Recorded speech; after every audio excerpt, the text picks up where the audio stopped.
song iyi ndikuona chidrega and I think inetwork. Right.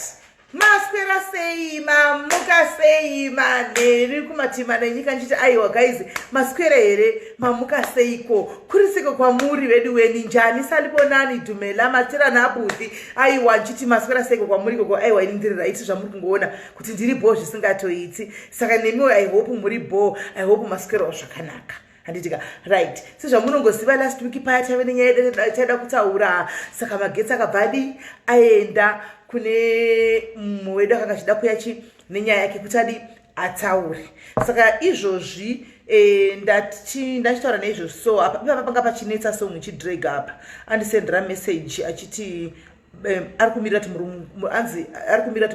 murungu wake apinde mumba achingopinda mumba iye obva abuda anzi because murungu acho ari kuya nevaenzi saka tongomirirawo ndangoona kuti zvenda ndadopressa ningirikiri ndadopressa live button. Yes Joy, yes Gina, yes Tethi, Kumbula, yes Lizzie, thank you kuti ndichirega shaiti. Yes Sedex kuti ndichirega kuti ndipresse ndidone kuti ndikozakawena kuti azvichaiti rika tingofana kuti ritamirira chikwela wedu kuti murungu wake izvo ati ari munzira ari kuya kwaiko sei Friday rasinene kwai sei tisina kuita mazve kujola.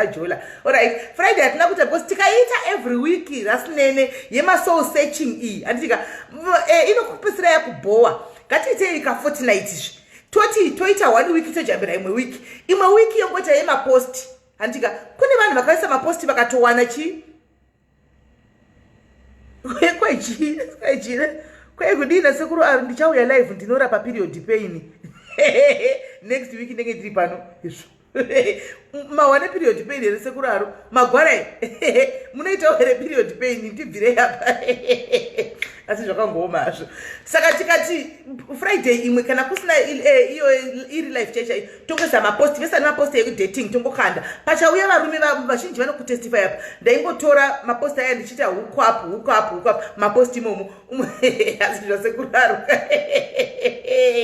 zvasekuraruka ndikangosvika ndinobva nokuseka naibiote mota vapengere asi misekuraruka kwanai amugwarimi anomaona saka zvakaoma kuna marume kuti abodo saka tozoita this week nemusi weFriday andimaona ndopatenge tichiita this week nemusi weFriday aisekuraruka kwai ndichauya panapa ndinorapa chijeko ndinorapa maperiod pains saka ndichauya palive handisi palive anoda kuzoitei kuzorapani ati ari kunzwa maperiod pain yacho ndiani naisekuru ari wabuda kurapani zvakaomazvo zvakaoma. Thank you nyama yaro, thank you nyama. Saka guys esi Chrissy D ukuona Chrissy D ndamuona ndiye anorapiwa here Chrissy D maperiod pains. Chrissy D ndaurapiwa here maperiod pains ari kuzwa Chrissy D aripi Chrissy D uri kutsvagwa nasekuru ari uko kwai uya tikurape kwai uda kurapiwa zvepano nikisi. Right guys, takamirira hedu guest wedu kuti auye handitika ndoda kumbodai so ngotaka nokusekesa indinoseka guys indinozvisekera ndosaka ndisingaite stress nokuti ini ndinoseka ndikatanga kuseka kudai so hanzi always bongi nezuro ndakataura naye aiti ari nani atogona kugeza ega aiti nezuro akatogona kugeza ega anoti iye ari nani tichimirira ningirikiri musikana uyu kuti auye mukadzi uyu kuti auye panapa regai ndimbotanga nekuti ndoda kumbobvunza madiaries 730 panapa nditi uya 730 ndoda kumbokutaurira chimwe chinhu 1 nhasi Spencer wakainda nezuro paya akadzokera Pretoria nezuro right 3740 handiti 3740 kudai so ndoda kubvunza ndoda kutaura nemadiaries ari pano tichimirira kola wedu ari kuya handitika madiaries ari mucomment section handitika this is serious talking bombera kuita majokes guys mchindisekeza because ini ndobva aruka nokuseka handitimaona ende ndikataka kuseka nemi muchapesera maseka kwamuri ikoko anomaona saka ndoda kubvunza bvunzo wokuti even ndoda kutaura kuti pamadiaries panapa 708 kana 708 kudai so mucomment section ndotaura mareal diaries. I'm talking of real diaries. Kwete vanouya kuzopocha, kwete vanouya kuzotora mascreenshots, kwete vanouya kuzodongorera kuti nhasi menu yakapfeka sei kana kuti akaita sei kana kuti akamira sei kuti vatore ma-screenshots. Zvino ndakakubatai ndakugonai handichauyi ndiri janki ndiri riuka ndaingozviwira sezvandiri mukandibata ndisina kugeza ndongoya ndakadaro mukandibata ndakapfeka chii ndaingoti ndakadaro ndaingoti izvi asi zvokuti chii zvokuti ti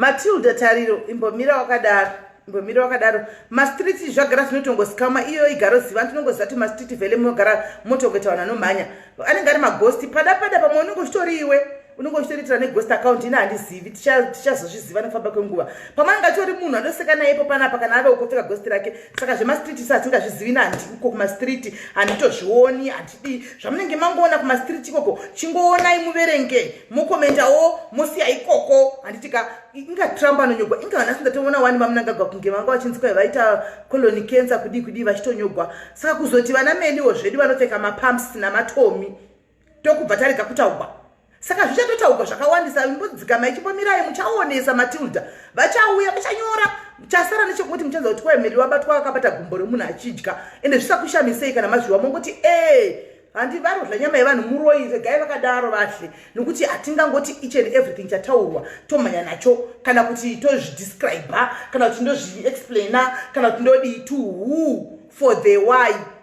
anti hama yangu chaichaiyo yangu hama inini inouya kwandiri ndikudza kuti koi nai hama kwapa ndoitsanangurira kana ine chada kuziva but panapa takangosangana nditi takangosangana tingori musanganiswa wevanhu 95% yevanhu vari pana patizivani we don't even know each other takangosangana but izvozvo ndikada ngotogara pasi so ndikangofunga kuti ndakambotukwana naSasha zvakandirwadza ndobva ndatonyetsogara pasi ndotonga kuti Sasha ihure Sasha muroi Sasha iyeyu akatoba murume womunhu akatoisa mubhotoro kana muhari kana mudeep freezer ndinotongozviita and ndatongozviita ende zvinotongobuda because negativity spreads faster than positivity ende kune vachatotevera kuti shuwa ndizvo balance asi zvikazodai variko vanotobhiliva chimwe chimwe chanogwa pano indaikwatisilicious mumu wachitaura popa muchaziva kuti Facebook yakamira sei akadangotaura zvaatofunga kuti vanezvameri nhasi kuti meri ingochanuya ndizvozvo asi hatizivana haasati ambondoni ndakadai ndikungopa example animaona akadangofunga kuti upi esilumba uya ndakambodanana naye isitichi zedu kuti anozvigarira kunyika yake anozvigarira uko uyu esirumba ari kuZimbabwe saka havana kungosangana vanhu ava asi tichingonagirwa tiri mucomment section saka iFacebook ngatingoti iFacebook zvamunenge mangoona ikoko ndee munosekawo mowedzerawo motutsira ikoko handitika kana touya panoita zvapano handitika so indai munokomenda muwedzere museke mufare ikoko mosiya ikoko musativigire pano musativigire nyaya dzekunema mumastreet because pano tichakubloka if you bring nyaya dzekunema mumastreets we are not for negativity atitodi makuhwa and atitozivi zviri kuitika kumastreet kwacho koko kuti chatombozana nechekuti hazviiti kuti tirege kutaurwa nokuti tiri vanhu tinotorarama chero iwe somehow kungave maybe kuhama dzako vari kutokudiscasa chero pangave paFacebook ino vanhu vanenge vachitokudiscasa haungadiwi nemunhu wese hausi mwari andimaona saka munhu wese atodiscaswa is just that tozosiyana nemi pakuti isu tiritamba tiri vemabhatani ndo difference yedu tiri vemabhatani saka ukangonyorawo nyaya yako iwe nhasi yawafunga kunyora iwe about meri wacho wawasingaziva wakasangana naye kana pano handiwaona inotofamba kudarika yako iwe nokuti wauzikamwe indozikamwe nemabhatani saka yangu inotoita mukurumbira ndo difference iripo asi on the other end vakutisawo pavepi noti ndasindaona kune vanhu vafollower page vanosvika kuma 80 something people of which it's very rare 80 per day so that means it's good marketing and no publicity is bad publicity because I don't have to explain anything to anyone anachandoziva ndokoti zvamatoona ishuwa kune zvimwe zvamusati matosangana nazvo muchasangana nazvo chese chamaona chese changonyorwa imi mjigani muganda kuziva kuti ichokwadi musasora muchichagara kuti ishuwa maona but there is more to the stories dzimwe dzakutoti dzimwe dzichauya don't worry chete imi ngogara makadaro dzichauya saka musanetsekana nekumastreet uku ngatitei zvatinenge tadinga pano handitika right atondikanganisa musikana angachitara komede kuti kwai mastreet ndinhingirikiri ndiMatilda kamufana kedu kanongotauri saka handiti maona tichayanokutaura yanoda zvangu yamusoro make pakatongofunga kuti ni ani upi ngochaniya imugototi mugofamba nazvo mugoti iye akapedza kutosika kusero totaura kuti hari ndikoko handimaona so I'm not addressing, I'm addressing man vari pano, Dre Rasta. People who are here, pane munhu andiri kuadresa ari pano, anyora comment pano andibvunza kuti ini ndiri mudiaries. Kwai kuma street, ina handisi kuziva zvaitika kuma street and handisi kuda kutombosvaga. Kuti kwaitike, handisi kutomboziva zviriko because ndasona ndisiri paFacebook kanhasi. Ndandiri kubasa kwangu. Handina chandatomboona, ndatongoya nekupinda pano, handisi kutomboziva chinhu and handichodi kutoziva. Asi zvamaona zvacho, whatever zvamaona izvo is true. It's true. Ndongopedza nyaya. Right. As we love you regardless. Thank you my jokes. Thank you my jokes. Right. Ichokwadi muzaya ndongopedza nyaya ichokwadi. Asi ndichandoda kutaura abva angokurumidza kukandawo ningikiri yake. Chandawo nchida kutovhunza kutaura panapa kuma diaries eshuwa. Kwete ma diaries anoya kuzotora ma screenshots kana kuzotora nyaya kana kuzotora ma diaries echokwadi chaiwo echokwadi. Ndiri kuda kuvhurirai line. I want to open a line for you. Anditika redure masiva ese. Anditika and ndikuvhurira line iri my diaries echokwadi. I want only people anditika very serious. Ndoda kuvhurira line iri right now. Anditika takabva tese kure vashinji venyu. Vashinji venyu takabva kure. Takabva kure vashinji venyu takazivana kure before takatanga nekuita zvana fashion police ikabudirira iriko nanasi iri kungofamba iri kunakidza. Handitika tikabva fashion police tikaita vana ndenge ikauya ikaita mukurumbira tikafara. Handitika pakakanganisika vanhu pakadistroyika vamwe vakapostwa chero nyaya dzacho dzaipostwa chero dzanga dziri dzechokwadi kadzeshuwa isa hatizivika tisita tiri maadmin. Ndini founder actually wemvenge munhu akazorivhura takazorienda hangu over kwapfana but munhu akarivhura ndini. Handitika and in the process of kurivhura rakapesera rave ndenge munhu itai unoda vanhu vakatanga kuya nenyaya vanenge izvo zvandiri kutaura izvi vane mapesenari avo onyora personal nyaya yangu hide me isu sevaadmini taingotora nyaya yatokanda. Hanimona so vazhinji venyu ipo pana patiriti almost 1000. Handitika whatever zvandiri kuti zvamuri kuona izvozvo ndezvechokwadi. Handitika inyaya dzenyu dzatiri kutora mablames I'm taking your blame inini because ina pano wandoziva kaini nyaya dzacho dzaiuya nemika vanhu vazhinji venyu papapa hatizotaure hedu zvakawanda moti ndikandiriwo nyaya yangu isu ininiwo handichaverify kana kubvunza kuti kudi ndingonokanda pamwe birai pesina kana traive chi amen. Handimona so tongotondaenda ndiri Jesse kuno ndakamira ndikutora omaningikiri enyu mese vanhu vakaye nemahaidi. Handitika ikazonzi meli vakadai kune vanhu vakadistroyeka kune vanhu vakadivi nyaya dzase kune kwadzaibuda hakuna kuti tingazive vanhu vese paFacebook kana kuziva Zimbabwe yese kana kupi. Moreover tiri kunzvimbo dzakasiyana kwaibuda nyaya dzeku-UK nyaya dzeku-America nyaya dzekupi hatina mbofera takasvika kwese ikoko. Handimona hatitokuzivi asi taingopiwa nyaya tokanda. So this is what I want to do guys nas to real diaries so that we move forward together. Ukauya uine dambudziko rako kadi we don't want to keep grudges. Handitika isusu tiri madiaries pachedu because we always say kuti we are a family. Handitika ini ndini munhu one ano yakazvimirira ndosaka ndichikuza kuti I don't need a ghost account anditi ghost account kutaura chandoda kutaura ndinozvimirira because ndine magasi ndine courage ende kana ndichero ndichida kutaura nyaya yangu ndakaita nyaya yangu chaiyo kuti ndazoita ndongoenda kudzai pano. Handitika so chandiri kuda kutaura ndechekuti real diaries uripo kusura kumvenge kufashion police zviripo post yakauya through meli yapuwa meli naeni na somebody else kana kuti yakapuwa admin umwe wokumvenge. Handitika through somebody else. Handitika ikakubhowa for you to zvokuti nanhasi uri padiaries yako because unoda nyaya. Handitika kana kuti uri mudiaries but mumwoyo mako iwewe handitika hauna kuregerera. I'm opening the lines for you. Wofona pano toda kutoigadzirisa pamberi pe-1100 people toda kutoisolva ipo pano. I'm opening the lines for you. aiwa simeni inini makanditadzira makadai 1-on-1 palive 1v1. Yes maitinai 1v1 ipo pano palive ndobva ndati okay dzimwe ndakanga makasotengo kana nyaya dzakawanda usandizondi utsungiro chigumi ndikati handichaizivi pamwe dzimwe memory yangu kana ichiraitiwo dzimwe ndogona kuziva wofona handitika ndakadai simeni ndine bita handitika ndofunga kukanzwa sorry from my own mouth straight to you personally handitika you be able to move forward nevamwe usina bitterness. So tichimirira kola yedu I think you only have 10 minutes 5 minutes. I'm opening lines to you wese anoti ndiri kurwadziwa handitika ndakanzwai ndikanzwai handitika ndova ndikuvhurira maline handiti ka ish kana ndisina kukanganisa namba ndiyo ish kana ndisina kukanganisa ndiyo namba ndozvatoda kuti tiite so that yes maivas zimba call anybody fonai anybody who wants so that we want to move forward toda kumove forward hatizodipi ecase way by mangwana tinenge tichikuwo unenge uchionekwa nemamwe madiaries macomments ari kufamba very good paita first call afona call hello Simene. muri right here call Moshe muri right. Ndiri right. All right. Inini ndakakutsamurai. Okay.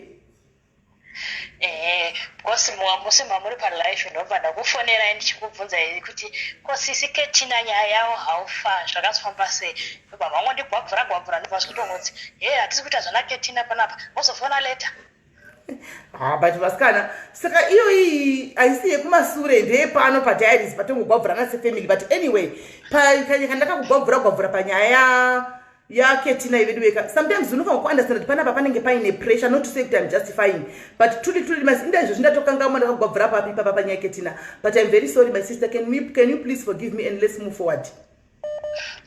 Okay, but sometimes munhu unongoda kunzwisisa kuti kunyaya yafeedback zvakazofamba sei ungofona wobvunza wobva wangorafura unototya kana kuzofona next time ndizvozvo aiwa saka wazondiregerera here iwe yes ndatofara singaite pandanzwa muchitaura zvekuti tikufona kuti munhu ataure pane chigumbu chake alright saka wakati pane chigumbu iwe chakona kupinda denga zvinhu zvina basa iwe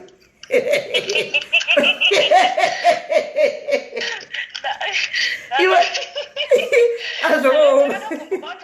apa inini ndaida kutozvatonzwisisa kuti kunyaya yakazodini family yavo yakazofamba sei wofona wobva wangodziererera saka but waita zvakanaka koka watozvitaura vedeka woziva kuti panapa kawagara panoka unoza izvosvika vereka imbo une foni imwe ipapo do you have a second phone no hauna alright kana live yapera usocha go through macomments unomboziva kuti sometimes unogona kupuwa pressure cheche unoza dzimwe nguva like munhu like nai oti ndine nyaya yangu iri serious ndinoda kuya padiaries nhasi handika inini semunhu wenyama handitika pamwe ndatoitawo ningirikiriwo ndinetorioneka ndingati chii kaproblem kanga ndasangana pamwe ndatotita ndombobva kuti kona naenda baba yekwangu asi for the sake yekuti pane munhu akamirira ndoda kuti ndinenge yangu ari kutsvawo ndichangoуya ndine kamwe kakuti ndiri kungouya but handisi chii I'm not the real inini handisiri ini handiona wouya wobvunza komenda zvakanaka indongoti gwabvu handiona ndakutoisa take out the frustration on you handiti unoona saka sometimes vamwe manaka ngoita muchingondinzwisisawo henyu vedu vevasikana vedu asi wakaregere kuya kuinbox asikana zvakaoma inbox ndakatombouya like ndichitoti mundiso kugroup remaladies remaore pawhatsapp but it seems like mune muri busy most of the time okay aiwa ndoreva hanguzve panyaya iyoyi but anyway ndangofarawo pane mwari kufona apa regatibve tango handisi kuti ndewechii regatibve tango ndiwangondiregerako thank you very much rega ndinzwi hangu jeremiah 119 ari pano okay alright thanks right vadona right saka ndaita first call yangu yekutanga manje ndabata ava vadona futi hanomuona ndabata saka mukona kuti mhosva dzese dzikuramba dzichiwana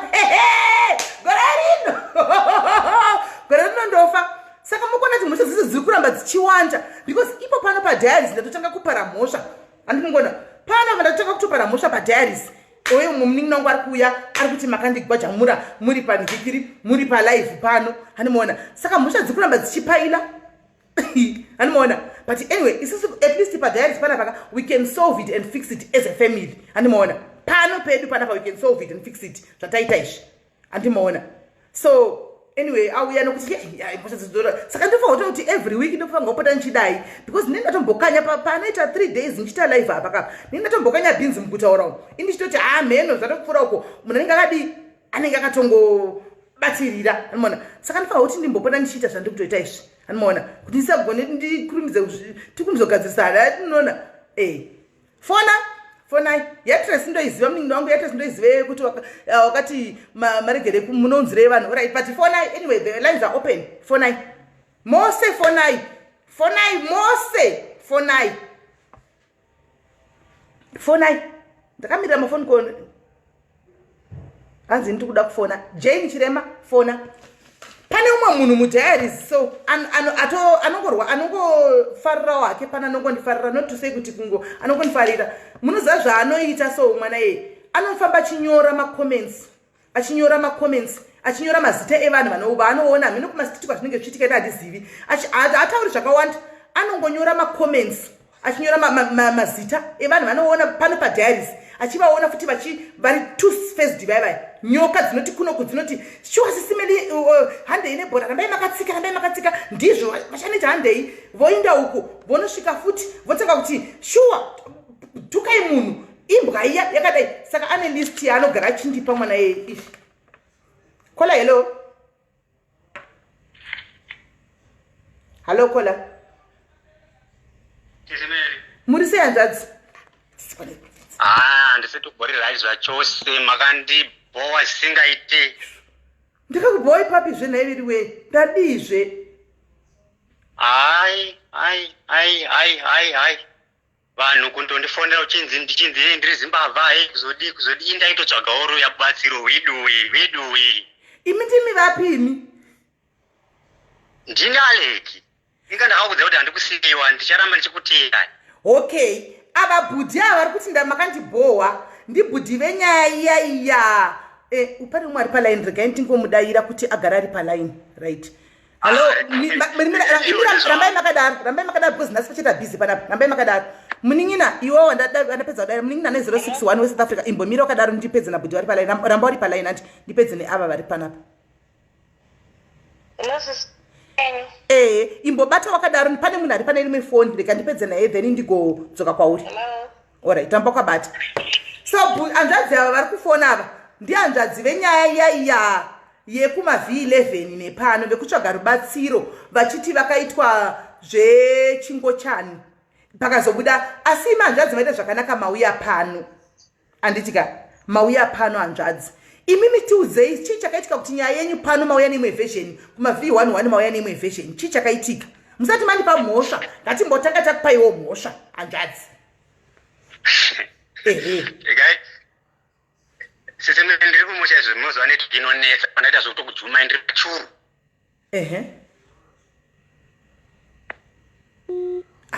Vadona right regai tivamirire vadzoke. Hanzvadzi ava ndo vave kuuya pano vachida kubatsirwa vatanga takubatsira paita kutovabatsira anoona pakanzi pauita nyaya yakafanana naiyoyo yapostwa kuma-V11 tikati ko zvakufamba sei panyaya dzemari hapadi kudai ndobva tastopa saka vari kuti ivo hatida kuzwa explanation yavo vagona vauya. Yesi muningina. Uri sei? Hello uri sei? Mushe kanjani? Ndakakuitireiwo chii?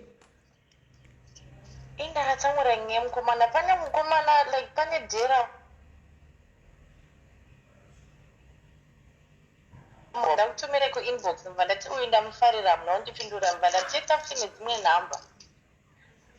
Vakomana kasayo muningina ivo kanitsamura nyaya yekuti handina kupa murume wawaida here vakomana anga atorwa kani mainini kamurume uya anga ainta paya zvemukomana uya adona futi mainini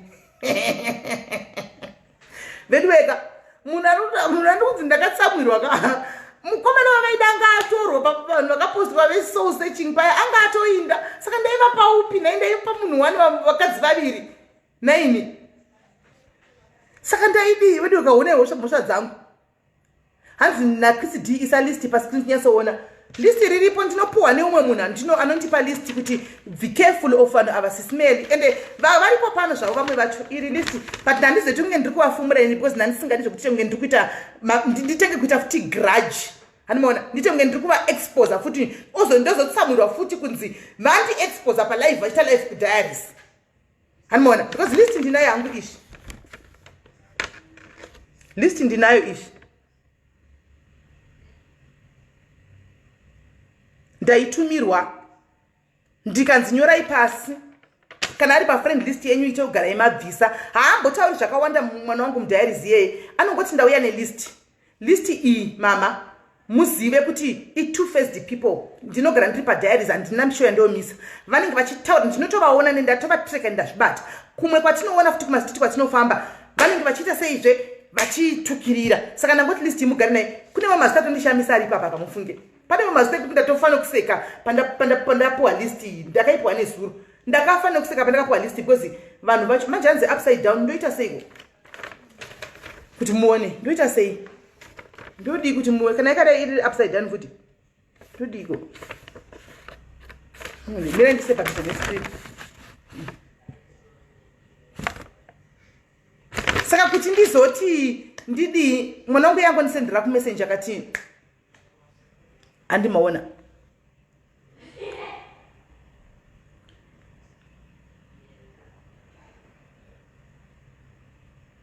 exactly Miss P ndo saka ndati hanzi post it no I can't post it because the more yandiri kuposta anditika the more yandiri kuposta mazita evanhu the more yandiri kutonzi makatitadzira makaposta mazita edu saka handikwanisi kuti ndiposte list but ini ndinovaziva ndinavo pano ndinovaona and I think kune 2-3 vandasendera message pane 2-3 vanga vari pafriend list yangu vandasendera message handitika right kune vari kubvunza kuti mapictures enyu ari kutenderera ari kubva kupi mapicture ari kubva paprofile pangu inini paprofile yangu profile yekuti izvo zvokuti kudhara long time years back maybe vamwe venyu sati majoina Facebook tatiripo pafacebook tanga tiri mafollowers evamwewo kune vanhu vairira pano vadaitofollowa tiri macommenders tiriwo macommenders makeyboard warrior handiti saka kwakusina izvi zvekuti vanhu vaitukana vanhu vaita mafaro vanhu vaingofara saka there was no need yekuloka account yako waingosiya yakashama saka ndakazokanganwa password iyo yekuchembera unozokangana password ndakangana password ndobva ndangosiyawo zvakadaro saka izvozvi mukaenda kunosecha mukanotypa zita rangu inini handi full name rese because kudhara waitoshandisa full name rako rakakwana nesename yako papasina chekuchakana chekuvanzana kudii zvakuita vanhu ikozvo kuti havachaposti mapictures evana vavo havachaposti mapictures evarume vavo because of kwakusina zvese izvozvo saka ndakanga ndashaya password ndobva ndangoisiya yakadaro account ya saka mukanotypa inoburitsa maaccounts ese andakamboita mukatypa zita rangu chaicho rine sename saka iyi yakabva yabuda saka yabuda kudaro mapictures ari pachena chero iwe zvinogona kundonomatora akatowanda asi kungoti kunozotorwawo zvakashata handi munoziva akawanda asi kuti kana anozofamba obviously I doubt kuti kune yakanaka anofamba kunotorwa akaipa iwayo akashata ndiwanenge achinzi ngaatenderera achifamba handimaona right kola hello yes munin'ina muri sei hello yes mainini muri sei ndiri nani zvekuti but ndakatsamwa zvekuti sisimelini ndotori nechigumbu chaicho ndechei makandinyima murume nevidhansa ndida kunyima murume ati chishowo ichiripo here nai mainini every Friday pamunoita mashozi ndetiripo simeli makatinyima makativharira panze kuvharira panze chaiko mainini handina kuvharirai panze mufunge orit mira ndite so ndodiko ndine vamwe varume vaviri vauyawo kuwhatsapp kwangu ndaona manje hangu kumameseji kuda mogona kukwana ipapo ini ndotoda dhara chairo varipo vamwe vahehe dhara riripo kana uchida dhara ritoriti havasi dhara haro asi kuti harisi dhara zvaro zvokudaro asi kuti mudhara bheta ndorida dhara but ndoda rinokwesha manga alright tichazoongorora kuti vanokwesha nyama manga here kuti havakweshe rega ndimbotora koli yeplus 44 ndinzwa kuti ava ndiani alright munin'ina shap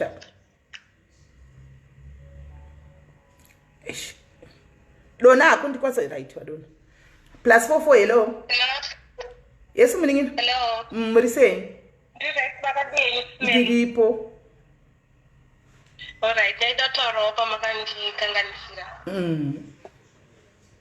umwe musi mamuri palive kumvenge ndikatojoka nemi ndikati hai Mary Dongo mukanditi handitambi newe hatisiki tese sakati Mary Dongo handikuzive hazvina kunditira zvakanaka aiwa shuwa zita iroro munoziva kuti zita iroroyo handitombodiwo kana ndasingatodiwo kana kurinzwa saka iwo hauniwo ndatisingati ngatiteife pano ngative ireshinawo iwo uchinditiwo Mary Dongo chokwadi iwo uchiziva kuti zita iroro rakabvei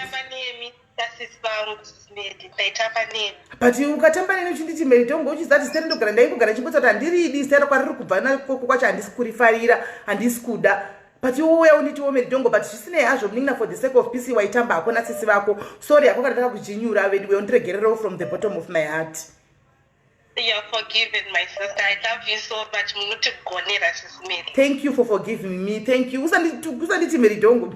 Nina. All right, sharp. Right. At least. Chidona kondise mumo. Ma plus 4 ndo wakatowanda panapa. Right. Plus 4 hello. Hello, Ndeipi. Muri sei my name? Siripo. Hi, nyangu ndatirega nditongoshinga ndifoni. If you remember, paka kubuda nyangu yakabuda ya happy ne best friend anditi. Yeah, wezera volume phone yako kuiziya. Yako ndoto yazaiza because ndindakatombombira nayo Mama wako adiri ndikataura nemi ndikakuenda opened up to you mukandipa advice and everything anditi.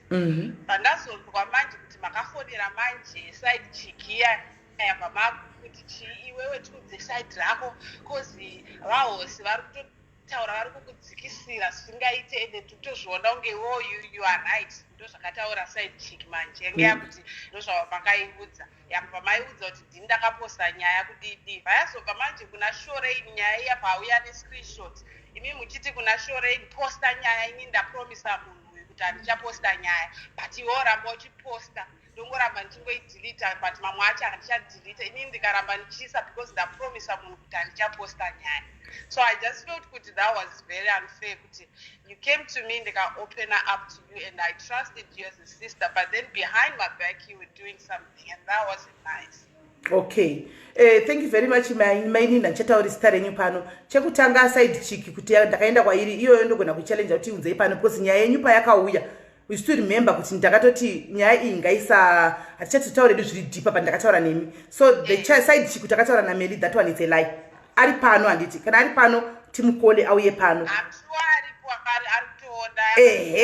I want here to call ataure muri pano ziva kuti ndimani side chick I never because iwo wakagara ndichitaura newe. 2 sure kuna Shorein ndakatomuti Shorein ini nyaya iyi yairamba ichidzoka andikwanisi kuposta ndawira na Shorein wo zvokungodaro maziva iwayo andikwanisi kuti ndiposte nyaya iyi poste zvishua sevanhu vaifaisa gurupu kunzengenzenge taita izvozvi zvekabisira izvi zviri kuitikawo maziva ano sure taizviita. Saka mimi mainini munondiregererawo here nokuti nishuwa ndakanga ndotoshandisawo Shorein kuti akande nyaya. Aiwa imimi kana mabvuma henyu aiwa ibhoya toita. Aiwa kuna Shorein ndinodobvuma chaiko because Shorein akatondikanya pakawanda kuti handingatauri nezvake pano nokuti waiuyawo akungoti handisi munhu anobudisa angu ma-V11 ini handiiti zvokubudisa ma-V11. Shorein wacho ndakatomaka Shorein and everywhere kwaanoposta ndotongomudza how I feel but I like kuti mabvuma kuti aiwa ishuwa aiwa dzisinema inema shoti ndakazoziva hangu unhu hwaShorein pave paya kuti aiwa mukataura zvamunenge mataura muri tu uchitiposta ichi da izvo zvinoitika kumagrupu regai nditaura noti kubhilivana kuti kudii kuwe andiona zvinoitika mumagrupu ese every group chero ripi anomaona chero ripi but we are not here to justify indoda kuenda kazvimiriro nenyaya nemhosva dzangu ndosaka ndati ndavhura malai ndikati fonai chokwadi I do agree and say chokwadi muninginaka ndiregererewo ndakanga ndatoendawo pakona asi ndakambozama kumira newe nchikuvhara nchidii padzadzoramba dzouya ende dzichiuya kudaro ndandotukwa nevamwe vakwe wema44 kuti ko uyu uruvara kune dzimwe dzisina mbovhera dzakanhingirira papa dzakanga dzichibuda paya dzisina mbovhera dzakabuda papublic hatichadzitauri hedu dzaitouya kwandiri ndoti ini yedzoi zvino kana vachindipa nyaya dzemunhu akadai asi dzaizonobuda futi kumwe ndatosvika pakukonzi kune vamunhu vasingapostigwi kuno vamwe vanopostigwa ndakutove pataiti kuita zvokuti ndandotoshandodii ndopesana kuti kuno mumwe munhu posta iwe nandichakwanisi nokuti hazvito ndiposte saka shuwa sori mainini aiwa chokwadi sori ndimana ndikutoda ndiregererei nemweya wenyu wese. Asi mazana ndiri kumbomira nemi wani ndikuri pamhosva yangu kwamuri ndiri kumbomira nemi muwo ndikaonawo panenge pakavhiringa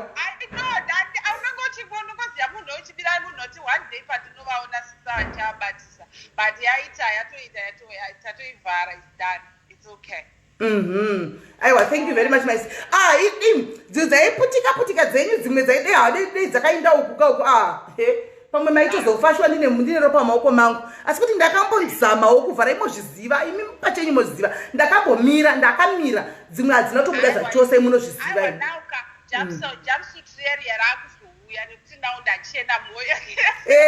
ndakamira ndakambozama vediwe ndakambozama but aiwa thank you very much nekundiregerera inyu maini sure sorry right okay bye bye right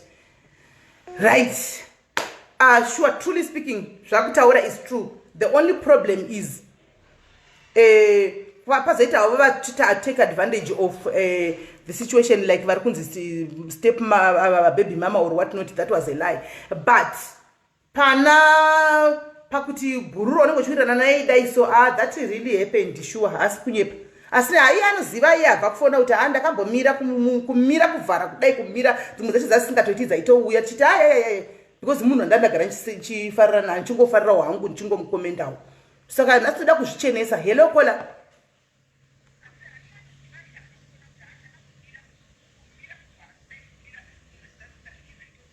kola hello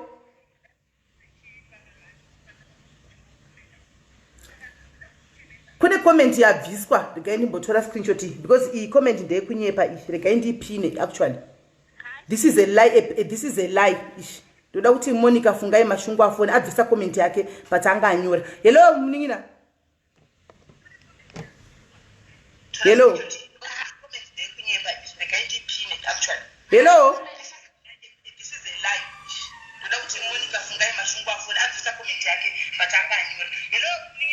Hi, Sis Melly. What do you say, Maini? Did you right?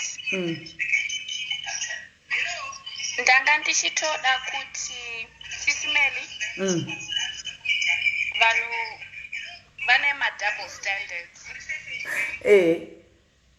And you went public, Sis Melly, and you asked for forgiveness for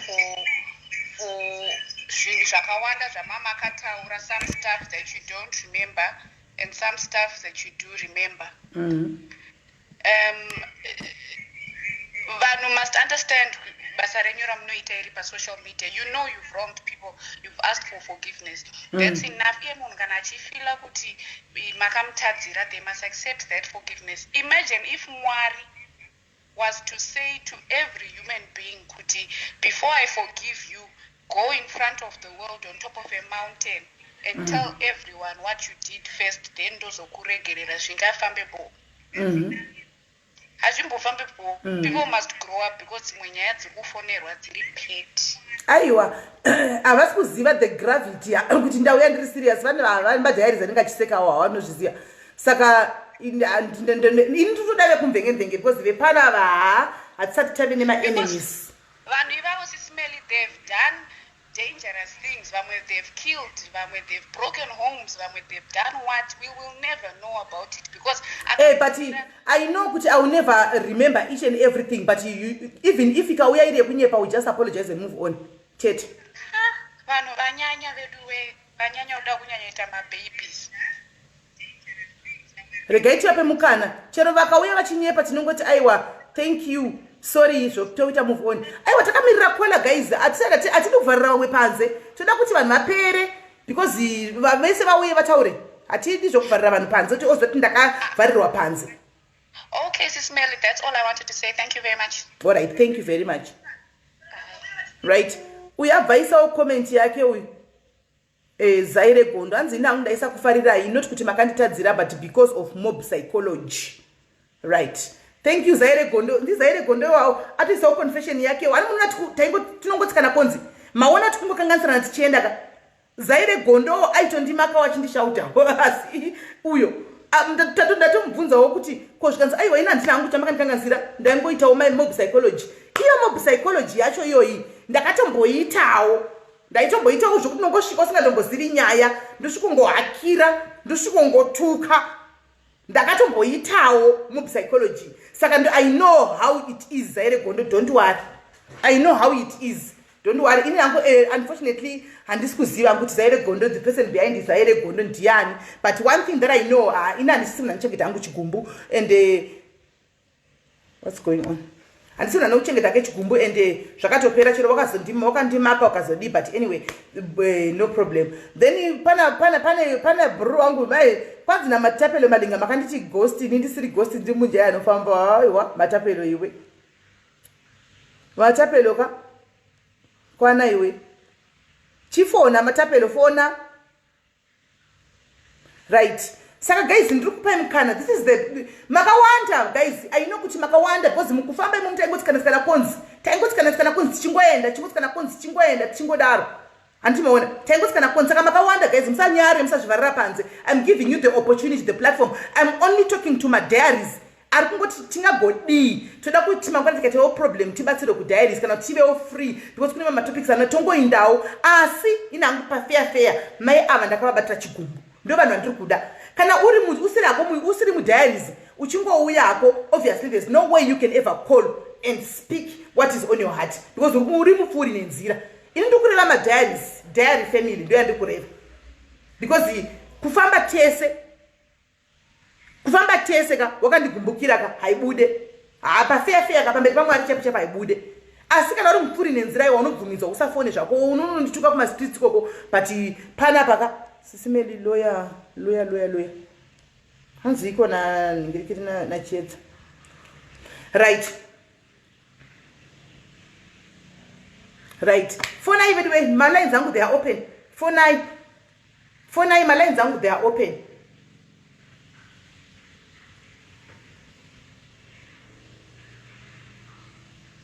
My lines zangu they are open.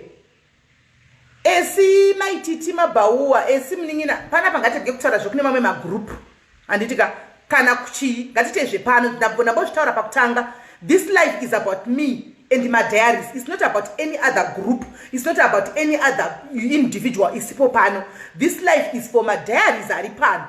Asi vaine grudge rezvakaitika kudhara in their hearts and they are failing kuti vafambe nesu vaine moyo yakachena not zvemamwe mapage or zvemamwe magroup no.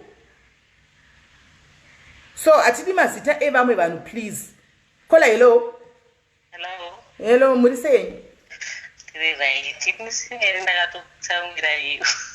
Ndadifu titaura henyu aiwa nhasi ndiri pano.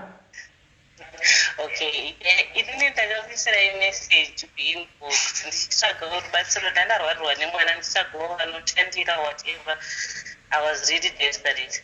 Yange itoriwo first time yangu kutsvaga zvinhu zvakaita saizvozvo ndobva mangoverenga message yangu kana kupindura kana kuzoisa pagrupu kana kudii. Right. Kola hold on vari pane my phone hold on ndimbopedza apane umwe ari pane rimwe line right. Kola pamakanisendera message mchiti ndiri kutogova vanobatsira mundipo nhamba dzavanobatsira ndo zvimwe zvinhu zvekuti ndoda kuti ndiadrese pano kuti muchandivengera zvimwe zviri mugondimakira zvimwe zvinhu ka zvisiri izvo. Ndakataura pano severa pakateka kubuda mitauro pano padiaries kuchinzi vanhu vari kuuya pano vachibatsira vanhu vari kutengwa nasisimeli kuti uyai mubatsire vanhu mubhadharise vanhu mari tigozosheyana mari. So I did a live pano ndikatotaura pano kuti anyway kubva nhasi anenge achida munhu anobatsira ini handina munhu wandichapa namba musauye kuinbox kana kuwhatsapp kwangu muchibvunza manhamba evanhu vanobatsira ava be it kuti wakamuona pano achiita show pano because in the end artists tinobhiliva muzvinhu izvi vasingabhilivhi ndandakuswa kune vanhu vanenge vakamira kunikikiri kuseri uku vakamirira kungoti vatsvage kuku zvandataura zve kuti nyaya inogona kucreatwa ikabuda shudhu ikabuda bhobho iri nyaya yekunyepa. Ndakatonzi nemaprofita ese aiuya pano nenganga pano vanga vari vanhu vangu inini vandaishandisana navo vondibhadhara kati.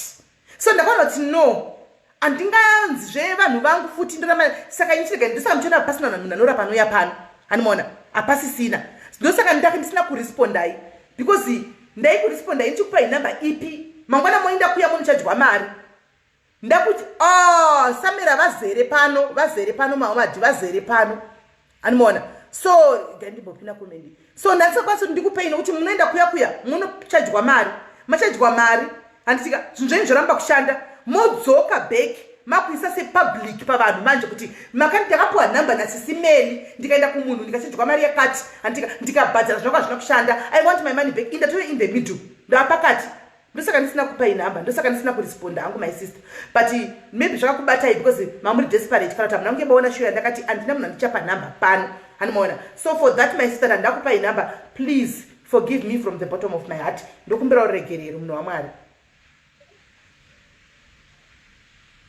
kuvaindini vanenge vainda orit rega nditore vamwe. Hello, sorry ndandiri kwanga sorry caller Dave. Muri right. Mushe sorry ndandiri kwanga mandesa mumwe munhu pa hold up. Okay, inini changu chigumbu hacho achakadarika but ndoda kureminder zvamakandiita. Muri kuremember pakambovharwa mvenge yedu paya.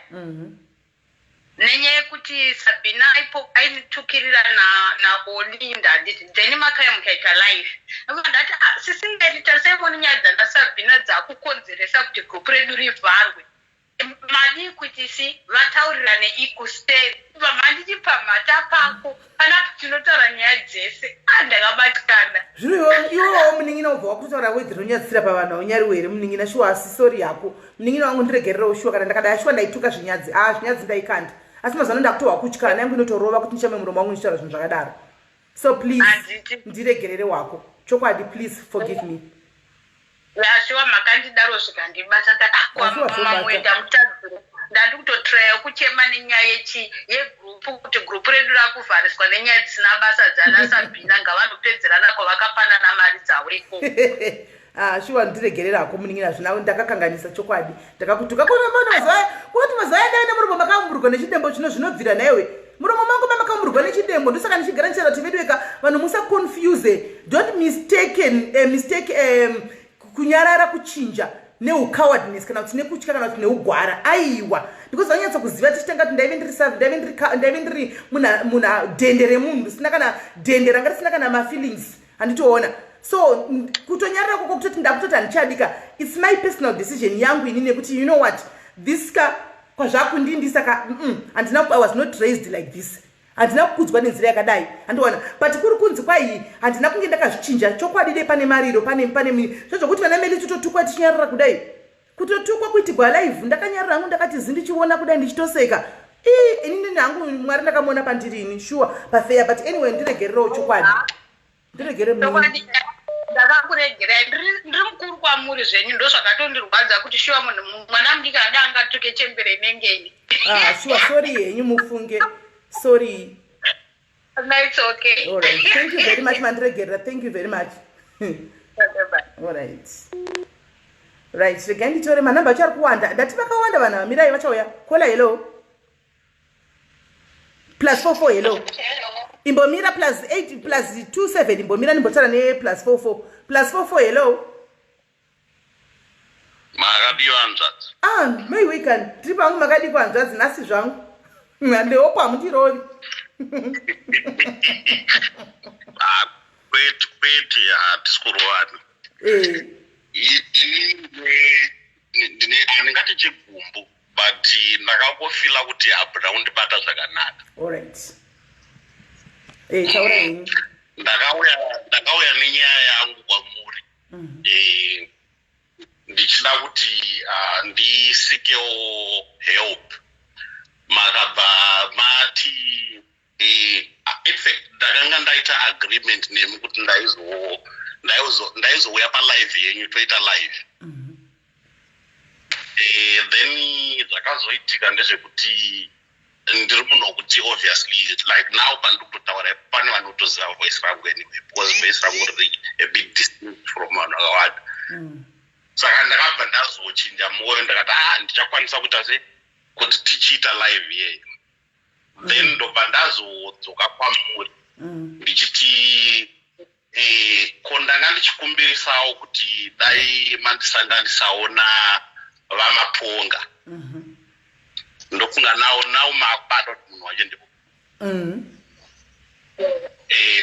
pandakati ndisanganisewo navamaponga I felt like maybe ameno kuti pamwe manga muri busy here or pane zvaiitika saka vanhu makangoita kunge mandibata nekuseri kweruoko ndakangoti anyway maybe munhu ari busy because tine zvakawanda zvekuita muupenyu but ndachikudawo maybe clarity ipapo makabatikana here kana kuti zvakafamba sei.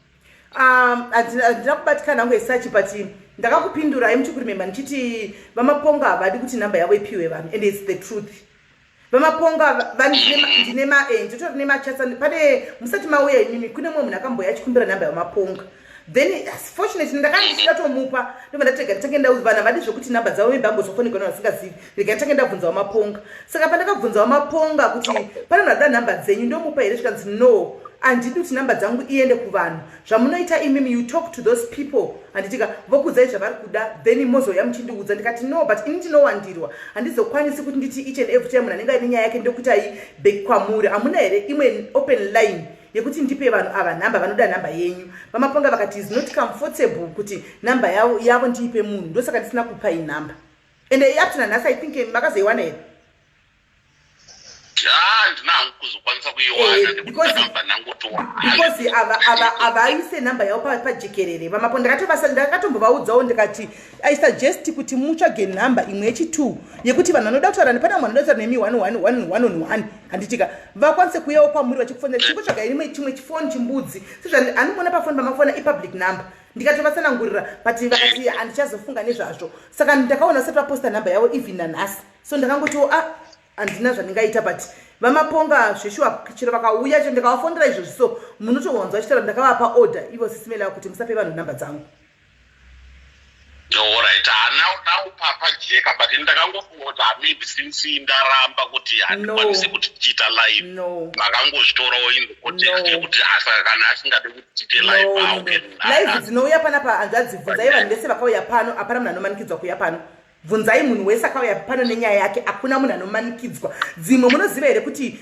I have more stories kuseri than dzinouya palife dzekuti tinotongobetserana kuseri ndofonera macancelors kuseri yotaurwa kuseri kana kubata vanhu vemutemo kuseri imimi panapa mukasazviziva varipo vanhu vanokwanisa kuitinesa mucomment section saka munhu anouya panapa oga anenge achindoda kutsvaga rubatsiro kuvanhu kana ndoda kushiya nyaya yangu because I need closure kana ndoda kureleasa then ndomuti no problem but vamwe anotongotaura kuti this nyaya yangu ndoda kushiya nemi handika it's not for public totongoishiya yopera yakadaro so the reason why ndisina kupai nhamba vamaponga havadi kuti nhamba yavo ipiwe public ndokuti ndio namba 1 handinayo ndisingati ndo personal namba yavo here kana kuti inhamba yenhingirikiri handizivi aiwa nawo pajeka vanzwa alright maita basa ndinotema okay so guys maona kuti kudhila nevanhu kwakaoma sorry caller hello vanhu vari sensitive takasikwa zvakasiyana siyana caller hello makadisi simeli ndiri right muningi uri sei inini pane pasina kundiitira mushango ndakakufonera ilockdown ichangotanga here I can't remember ndichiti sisimeli nditsvagirewo vanhu kana 4 kana 5 vane vana vasikana vekuti ngakwanise kupa mbatya ndokuda vanhu 4 or 5 vane vana vane ma-age 5 to 8 mukati nditombokwanisa chichi makata sort of karafu ndobva ndangoti okay ndobva ndadropa ndakadaro ende sorry yenyu mainini kana musina kubatwa zvakanaka nezvakaitika ipapa ndichaiziva hangu incident yacho chaizvo asi zvinoitika nezvezvo ndambozvitaura pakutanga kuti ininiyo ndakadaiso ndiri mai ndofunga iwe uri mukadzi unozviziva unogona kutondibatawo ushaura inika ndiri panguva yakato at a bad time pamwe ndiri nemaissues angu ari personal iwabva watondibatawo unoziva kuti unogona kusvita unotora frustration on the person next to you panguva iyoyo so maybe probably ndo zvakaitika because normally kune vanotaura nekuseri handisi rafi ende vanhu vanotozviziva ndonzomwe chiti ndandisingafungi kuti ndichataura nemi ndoti why konzi ndandisingafungi kuti motaurika naye ndoti no inini I try by all means to come back kune munhu wese andisendera message chero ikanonoka but musi woyo wandichaita free ndichakufonera back watokanganwa kuti ndinani woti ndinani ndoti wakambondifonera wani ndimani ndoti sisimeli ndaive nenyaya yangu handichiona saka handizi kuti papa mungandiregererawo here nokuti hamuna kubatikana zvakanaka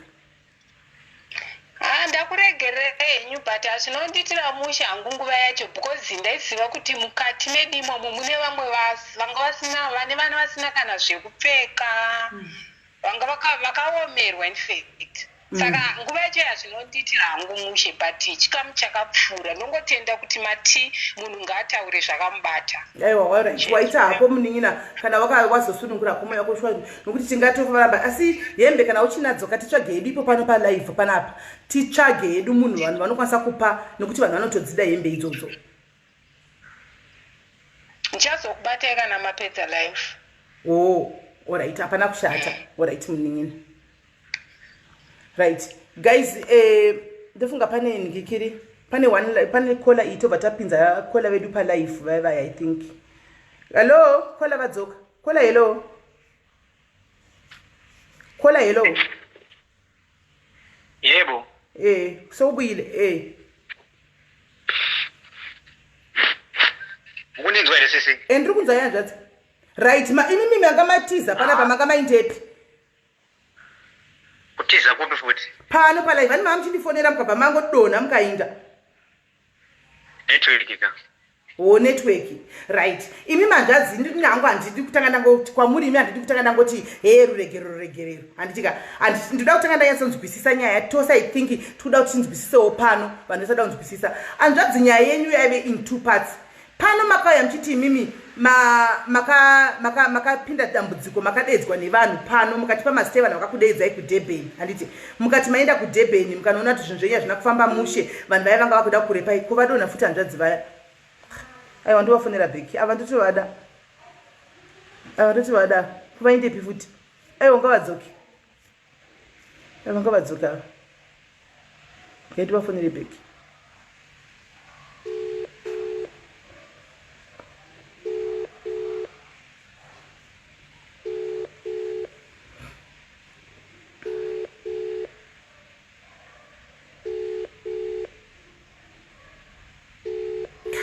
Hamazi davira ikandati vati ndikangotakausara nyaya iyo vambva vaenda hanzvadzi vambva vaenda.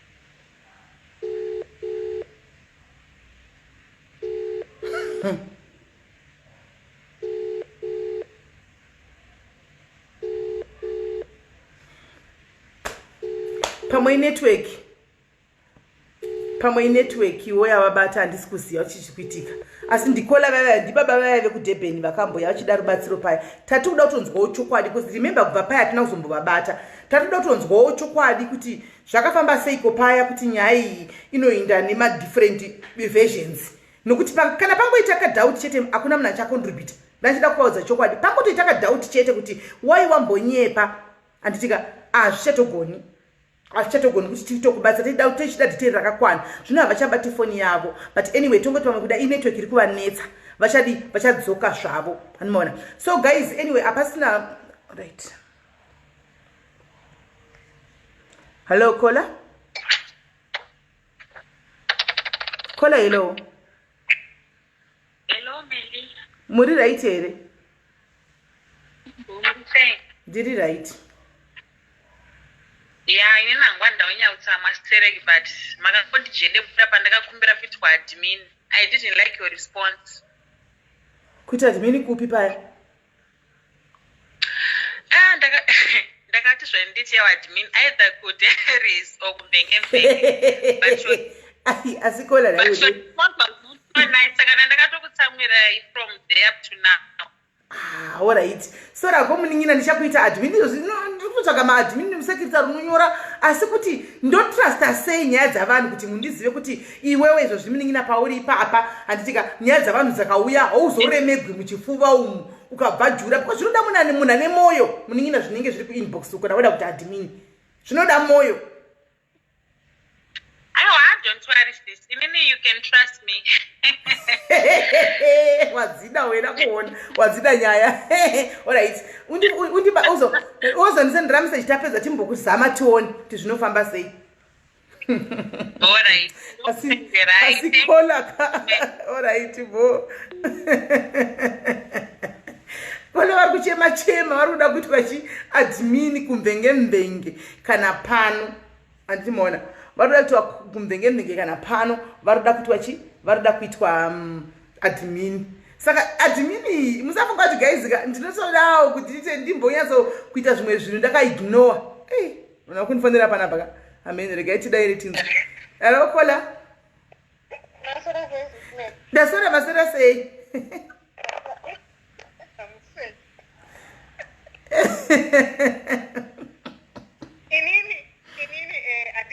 I think panela nechigumbu kwandiri saka ndawatanga apologize. Pane live yakamboitika yandakazomboita ka argument Manga Manga Maita show naye, and I know a lot of people from my diaries did not take that lightly, and I'm here to apologize and to say sorry. Nemunhu wese akabatikana nelive iyoyo kana kuti nemashoka takachinjana nemunhu iyeye. Bless you, bless you, bless you. Andisati ndine chigumbu kwamuri, asi when you started diaries, your motto was hapana kubashana, hapana kutukana. And I think kunze kana motto yakachinja. Aina kuchinja motto, but dzimwe nguva macomments anomhanya zvokuti handione zvinenge zvichiitika mucomment section. Iyo yanga isiri comment. Musipaitika show yangu naGules. Akaita kola akafona. Akataura mashoko amati achanga panomwe kola ambotaura kuti makandituka muchiti zvakati. Ndakatukirwa zvakati zvamai vangu. Ndikatukirwa zvakati zvambuya vangu. But muzimu nye up till now.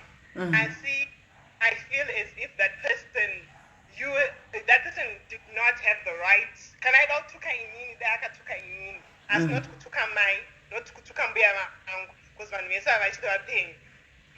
And vanhu vese given the opportunity, kana rimwe gore vakazosangana nayo live yacho kana kuti vakazowa vachitukwa zvakadaro zvakandirwadza. Handimuzivi kola yekuti angarani, but I felt as if the person went a bit overboard to that extent, but we were not supposed to tuka to that extent because vakanditukira dzinza rangu, and I wasn't happy with that. Okay, right. Oh, I hear you, Lauren. Can I apologize on behalf of that caller? Don't sing as a ziva. I'm going to call Andiani. Can I please apologize on behalf of that call?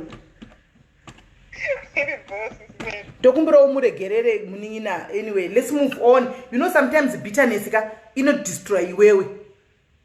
Destroy you bitterness. I destroy munakataura. Kazhinji kacho vanotaura isuka. Tinotaura totokangamwa, ndotaura chidarika. But iwo wazvitora, wakachengeta that hatred inside of you or bitterness inside of you, it will end up destroying iwewe. Anditoona. So, ipapo ndoda ngoti whoever the caller was, andichaenderangarira hangu kuti ndiani caller wacho, but can you please forgive that caller so that we move forward? It's for your own good. It's for your own good. It's not for caller you know, it's for your own good. Mningin. Yeah, it's the chocolate. Then I'm just chiromungati kumbura tongozo kuti mangwana tongonzinde zvokwakwe mabasa yo. All right. Okay. Thank you very much, caller. Thank you. Okay, I can see a lot of comments. My message are kusendwa vanhu kuti neniwo ndoda kuita admin, neniwo ndoda kuita admin. Vanhu vakawanda vari kusenda message vari kuti vada kuita admin panapa. All right, caller, hello. Yes, princess. Musha kanjani? Ndiri bhozva. Unogona kuwedzera volume pafoni yako? Okay. Yeah. Makundinzwa here. Yeah, po. Okay. Ndingati ndine chigumbu esati because chigumbu changu takatoitika chikatopera. But ndandida kungoprova kwamuri kuti handiti mati muri kuda maadmin but hamusoziva kuti muvatrusta sei. Chigumbu changu chakaitika pakuti imimi makanditi ndapiwa imwe haidi, so ndichiri kune rimwe gurupu remakuru mukati iwewe ndiwakacreate haizi haidi, ndobva ndazokuprovirai kuti ndihaidi zveshuwa and takaregererana zvikapera. But that is proof kakwamuri kuti handiputise mahaidi ndakakurambira haidi. Saka uda kuita admin. Remember, ndakakurambirai ndikati tuka henyu ndisvika mwoyo wako aiwa, it's true. Aiwa, iwewe I know it's true. I know. Kwaimbobuda dzinopisa kugurupu kwako kuya asi hawangu usingaburitse. Saka ndatopedza noni mozondiudza kuti ndikutanga basa rini. Alright, hairi bot chakuudza dhondo rako. Iri bombana chapu parisei pajoni apa. Ai pajoni pari kupisa. Aditi.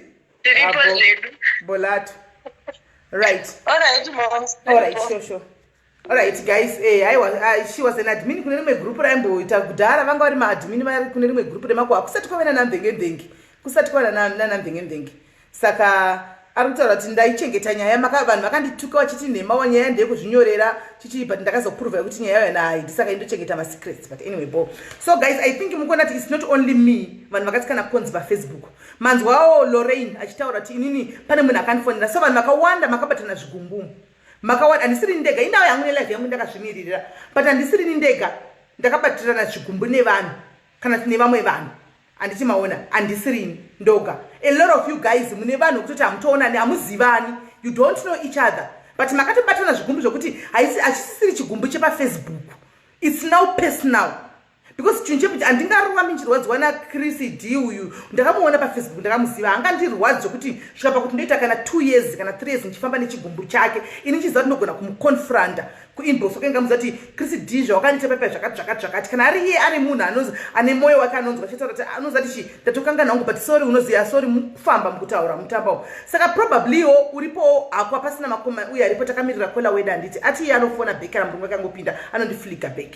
Kana uripo uri kuda kuti azvaita Lorraine izvo kuti ukuda kungotiwo ndakabatikana nomwe munhu akadai kana kuti inini ndauyawo ndoda kuti nditewo peace naningi handiti maona be it ndiani kana kuti ndiani handitika live iripo memunakuyakuzuda ati anoflika kana apedza handimaona. So you are also free to call handika kungoti inini ningi ndakambokanganisira pakati I'm sorry handitiona mubva mangoregererana ipapa handimaona mubva matongoregererana ipapa kana ngoti aiwa inini ndakamboituka zvakati neumwe munhu naningi wacho kana aripo tongoti tauranai muwirirane please, tauranai muwirirane zvopera handimaona. So kana aripo aripo hake anozinda because tese up mose up 1200 mose up hakuna sina munhu akatomumaka, asina vanhu vakamumaka pafacebook, hakuna munhu asina tombotsikana konzi nemunhu pafacebook, hakuna.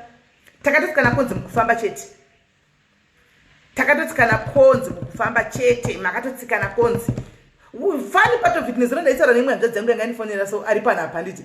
So munhu iyeyeka chaoita kuti ndiite live iyi ndechekudai nezuro ndichitaura nehanzvadzi yangu iyeyeka iko zvine zvindichepeseni kuningirikiri kumadiaries eUK. Asi ndikakudzai kuti vanhu vakandanya hamuzvizivi takambodzurana nabhudhiva vanzvadzi Gordon Changata chepeseni uoko takambotukana kudhara zvisingaiti tikatosvika pakublokana handitimaona. But here we are now, here we are patakangoivi patakasangana panapa tinambobvera tataura zvakare zvakudhara zvazviya because taimboziva kuti takambodzurana but zvazvakatopera kudhara. Ndini ndakatozovarangadzisa nezuro nchiti imazvadzi muchiri kumbozana kuti takambokwevana uko handimaona muchiri kuzviziva here vakafanira kuseka zvikaenda itofa makangamwa ngati handina mukangama singoti takangoita move on handimaona. So hanzi vanhu vakutya kufumurwa. Okay, no problem guys.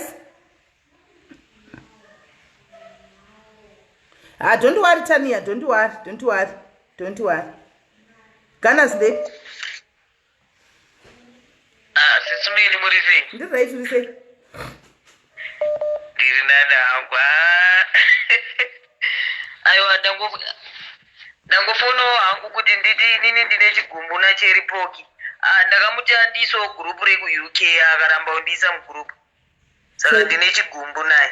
Alright, ndogona kupindurira hangu cheripoki ipapo. Ndogona kupindurira.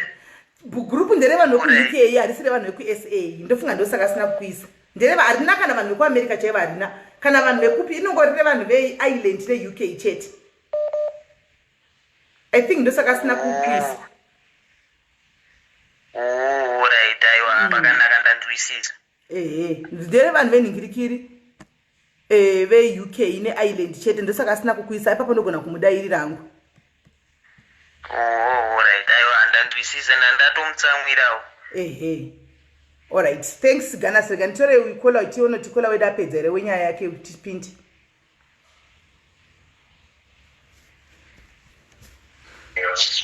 Hello kola.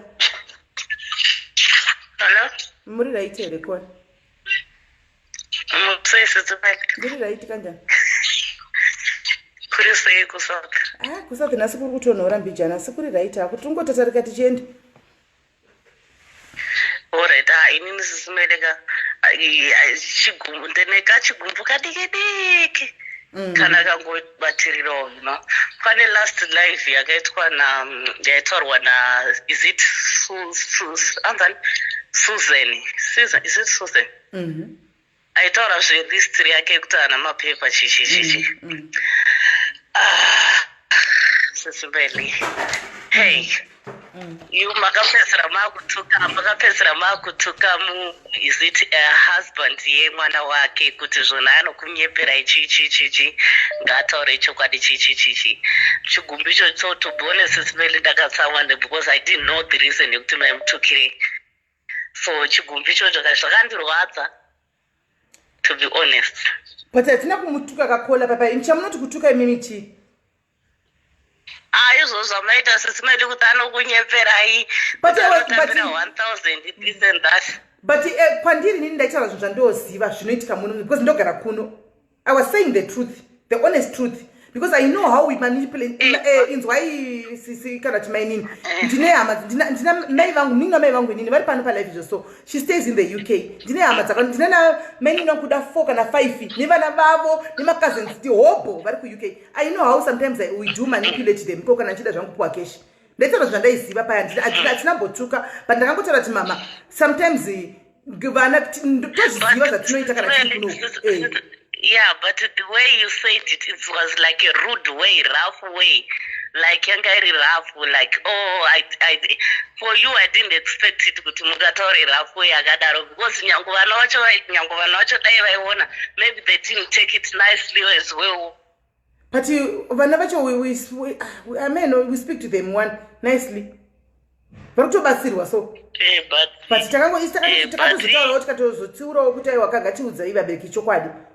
so anyway, kana makafila ukuthi I was rude ka ina nchatoziva kuti ndotaura say next time pa my life. But anyway, sorry yenyu mufunge kola imi muri chiche vana kana ticha mai vaya muri yama yavo pakuti chi handisi hama yavo but zvinhu zvakangondibata. I'm just like a friend to them. Alright, pakanaka saka I hope mandregera kudani ndakangoti kana kutoziva kuti ndatoita rafu ipo paende ndoti tikutongoodza chokwadi atina ibikisa kuti kwamuri yatove rafu yapindugwa. Sorry yenyu. Yeah. Sorry. Zvakanaka. Alright. Okay, bye. Alright. Bye.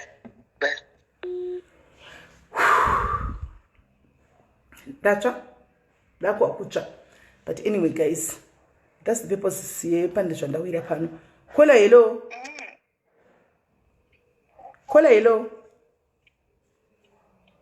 Kola hello. Kola hello.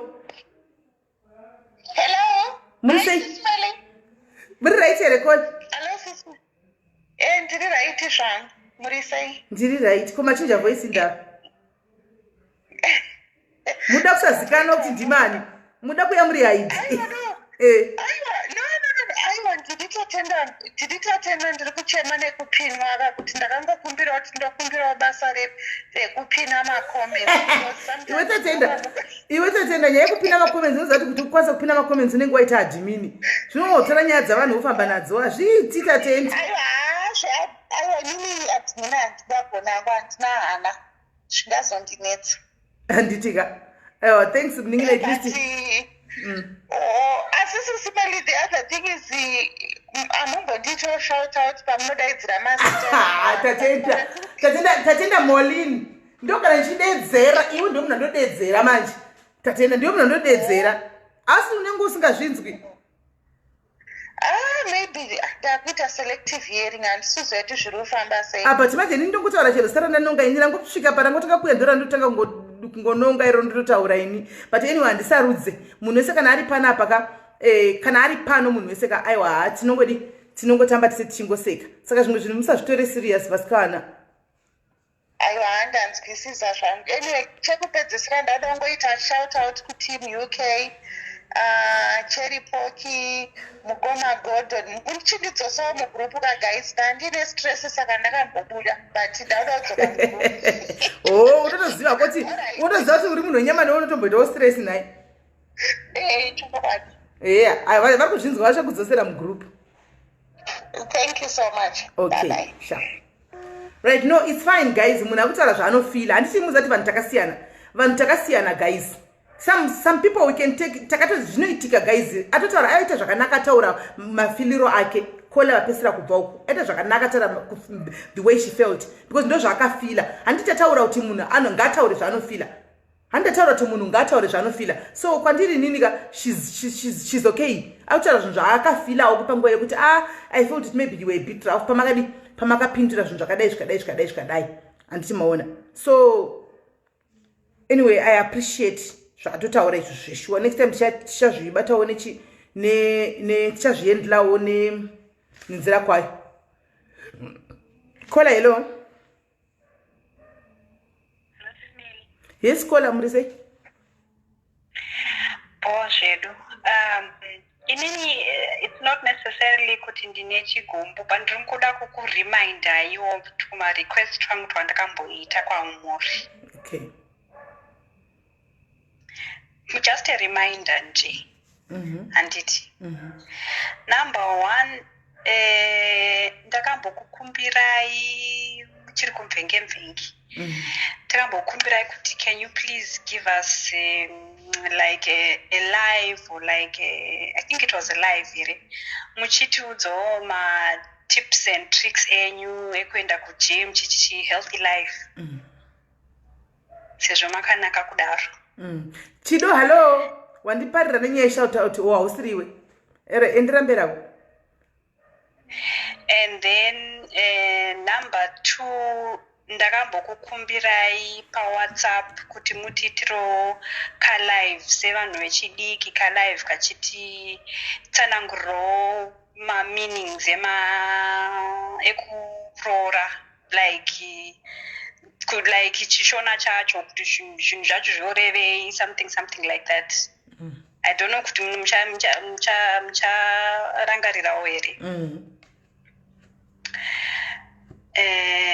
That's all. Just wanted to remind you my small requests angu and futhi ndogara ndichimhoresai palive. Every day apana live yandinomisa mufunge ndichishanda ndichita sei no matter what. Every live ndiripo ndichigara ndichikumhoresai but not even one time makambonditi yes Chris. Aiwa ndikuzwisisa izvi ndinoda kutsvaga Chris wacho pano ndinoda kuvhura maso macomments kuti mhorosa chingobva apa ndoda kukumhorosa sure pamatopics ako ka please ka pamatopics ka ndaisingadi kuti ndiite kuinterfere neYouth Diaries mwana waye aripo Faye ndasingadi kuinterfere naye kune program yake sezvo ndakakukumbira even before Youth Diaries yatanga it was some months ago. Alright, chichaita nezvokudai soka rega sometimes nditori busy ndisina kana ngoti apala zvandichaita ndichatsvaga mumwe munhu wechikuru ari pana nditika ndomukumbira kuti abate live yenyu yemayouth yo about wanano idzodzidzi nyaya yewanano iyoyi. Then obvaita iye kumhorosa ndoda tokumhorosa izvozvo chibva ipapa ndoda tokumhorosa Cynthia Mhoro watondiparira manje mhorosa kuti ndimhoroseyo. Alright, thanks Ismail. Alright, sharp mningina. Right. Alright. Kola hello web German.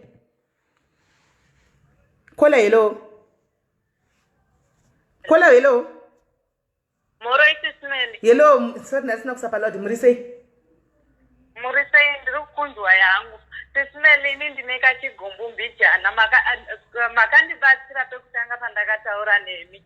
Mukatondipa good advice mukatondiudzawo a little bit about how you grow up. Saka tazoti tiri kutaura mukati ndokuitira live wotaura nyaya yako tichi vanhu vodi vokubatsira unzwa kuti vanhu vanoti kudii. Alright tikaita live.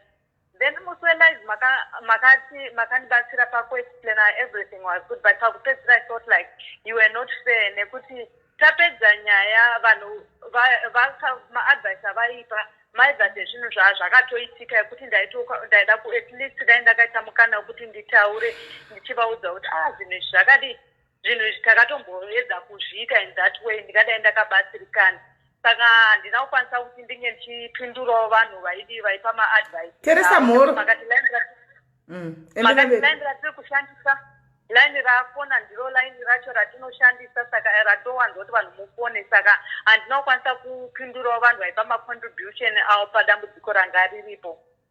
Saka zvakazongopera zvakadaro ndikangoti kudai nyaya yekuti munoziva kana usina vanhu kutaura kuti sometimes uine dambudziko unopedzisira wakuita senge mbudzi inenge imbwa inenge ichingotendera uchida kutsvaga anosimbataiza newe. Ndikati regedza ndisiyane nazvo, zvakabva zvatondipa simba rekuti ndisasangotsvage rubatsiro kuvanhu. Ndikati munhu mira nedambudziko rako. And then yechitu last week iyo panyaya boni ndaitoda kucontributa something. Saka ndaibvunza pane anonzi Godwin Changeta ari ku-UK akaisa comment achiti zvoni vanhu veku-UK diaspora munokwanisa kuisa mari kwandiri. Mwanasikana ndei? Saka handisingamuzive Godwin iyeye. Saka ndakatokutegayo ndikatobvunza kuti sisimeliko ava ndeapa ava vatisingazive vari kuti titumire mari kwavari. Then muchibva mandishura zvisingaiti. Then anonzi vachi madiaries vachibva vatanga kundishura, vamwe vakataura mawedzi asingatomboiti palive iyoyo. Ndakangoti nhai Mwari tinotenda vanhu vakundishura kudai. Saka ndokachibvumbu kadiki kandandinako asazviro kuti hatikuteere hedu, tinongokuteera izvo zvokuti unozongozvinyaradzawo hako. Kana washurwa semunhu anodawo soko, semunhu anodawo makuhwa, tinongowanika tiripo tichingoteera todii. Aiwa, pana pasi pemakuhwa kapana pamajekola makurasika pana atiti zvemakuhwa isu pano. Semunhu anodawo nyaya kaningada kunzwawo vanhu zvavanosangana nazvo muupenyu. Tinenge tingoripo pamadhiaries, azviro kuti kana tenzi arasa muswe tese torasa muswe. Tinongoteera tichingoteerera tiri tumbwanana, hapana yekutamba nekuti tenge tichida kunzwa zviri kuitika mumashiri mana enyika. Alright, aiwa tazvinzwa. Vabva vauya muridzi wenyaya hanzi namukoma Godwin vachouyayiwo kuinbox ndokumbira umuye kuinbox taurirani. Thank you very much Andrazi. You have acted mature. I think makuseka manje kola because munhu wenyu abva uya akazvidaira hanzi yaititaurirani kuseri. No, it's fine. Mukoma Godwin vakazotodza vanhu vakatoti no munhu ari kubvunza inini kuna Sisimeli, not kuti Sisimeli ndo ari kubvunza kuti Sisimeli ndiani, vachibva vazviclarify kuti ndina admin weku-UK chichichichi. Saka it was fine, but ndakangoti Sisimeli timu renyu rakandishura, madiarens vakandishura vakachindishura. Ndokumbirawo ruregerero on behalf of madiaries akakushurai musi uyaya. Ndokumbirawo ruregerero chokwadi. Shuwa ndivaregerereiwo madiaries aya. Aiwa munadzo nyuchi munadzo makangoti vakazvidirisa jecha vakandishura, but it's fine Sisimeli, we love you so much. Thank you my sister, I love you too very much. Thank you very much. All right, iribo. All right. Okay, madiaries yanga iri yenyu iyi ndeyanga iri yenyu asinda kukumbirira iri regerero. Yanga iri yenyu kumakaundura munhu mucomment section. Inangu handa kuzviona asi makaundura munhu mucomment section. Zvisinei chiregai kuundura vanhu vedu mucomment section. Ndakumbira regerero, ndakumbira regerero. Munhu anenge atobatikana. Guys, mukaziva kuti vanhu tinobatikana nezvinhu zvakasiyana siyana munobatsirika. Takasiyana. Munoona Facebook haisi vanhu vari faint hearted. If you are faint hearted unomukira kuchipatara neFacebook inotoda gandanga madziro asingakendenga asingagai ekuti iwe uri busy kutaurwa, iwe uri busy kutotamba yako kana kutoridza music uchijaivha, iwe uri busy kutaurwa, iwe uri busy kuita yako live uchiseka uchifara. Handimaona, you don't pay attention to every little thing changotaurwa and then you want to no. So it's Facebook I say, especially comment section, comment section munogona kutopisa munhu motokangana kuti kune munhu mambopisa munhu motokangana, but wamapisa uya anonamba akatobatira kuti ndapiswa. Ndo the purpose life ipano taipisa sometimes because that comment section ndaingopisa ndodarika. Handimaona, asapiswa atobata kuti ndimelushu atoita chigumbu. Handimaona, saka vanhu zvinobata munhu zvakasiyana siyana. Handitika zvakasiyana siyana zvinobata vanhu. Saka regai vanhu regai vanhu vaite vent out zviri mukati memwoyo wavo kuti vasununguke, tite move on together, tifambe pamwe chete. So this was for you my diaries. Anditika so ndakumbira regerero sure. Isusu pana pando patotoda pano zvokuchati kwai tiri wiki nenyaya dzeFacebook isisuka takatotindivara tatove bhobho lato tatove bho kutotindivara chaiko kutotindivara kutoti handitodi kana kuzviwaende mhene ndikoko nokuti chinonakidza munogona kuvhunduka Facebook, but Facebook ndo isingavhundutsi. Regai ndikudzeti nemhaka yei. If I start talking about you right now ndichinyora nezvako ndichikutaura unoziva kuti iwe wacho wandiri kutaura wandiri kunyora bank account yako inoramba ikangodaro. hapana painorejisika kana kuwedzereka because wataurwa iwewe. Hazvimbokutadzisi kudya kumba kana kuenda kutoilet because wanga uchitaurwa kana wanga uchinyorwa. Hanimona saka ivhunduki si Facebook zvino paFacebook ende vanhu vakawanda paFacebook they don't even know you. Vanongokuzira paFacebook zvoti mangwana ndikada kufuma ndakadeactivate account yangu and within a week people vanenge vatokangana kuti kune munhu atembori naye ainzi Meli ndizvo zvinonzi Facebook zvakanakira Facebook handitiona saka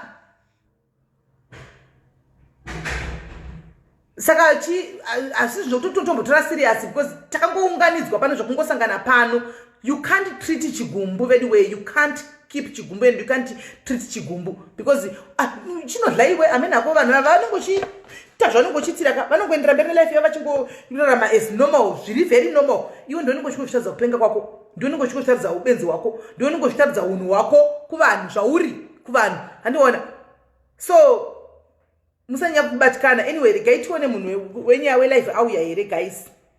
Regai tifonere munhu wedu welife. Ewa inangu I'm so happy. Mose matara zvigumbu zvenyu vanga vari pano padiaries andichika ndandisingadi munhu wese.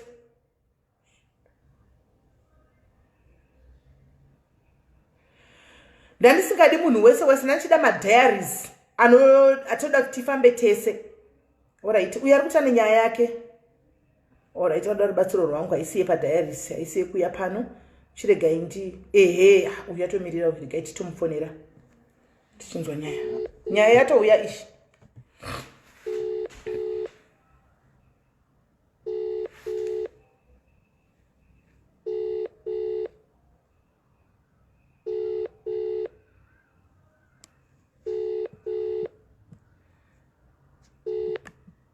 Hello.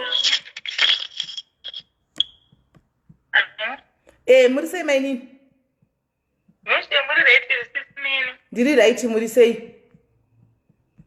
Ndiri pangu kuri sei kumba. Kumba kuri right kuri sei kwenyu? Kuri nani busy chete. Alright. Muri kutambura nenyaya last week takabatsikana nemagetsi akanga apinda akadini asi zvetikati aiwa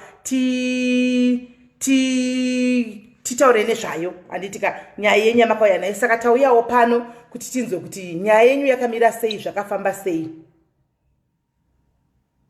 Alright. Ndinotenda sisi kwadzisa madiaries rese makadini tiri madiaries I think vari kukunzwa varipo zvavo.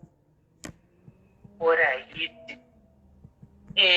Nyaya yangu inini sisi 2008 ini ndakauya kuno ku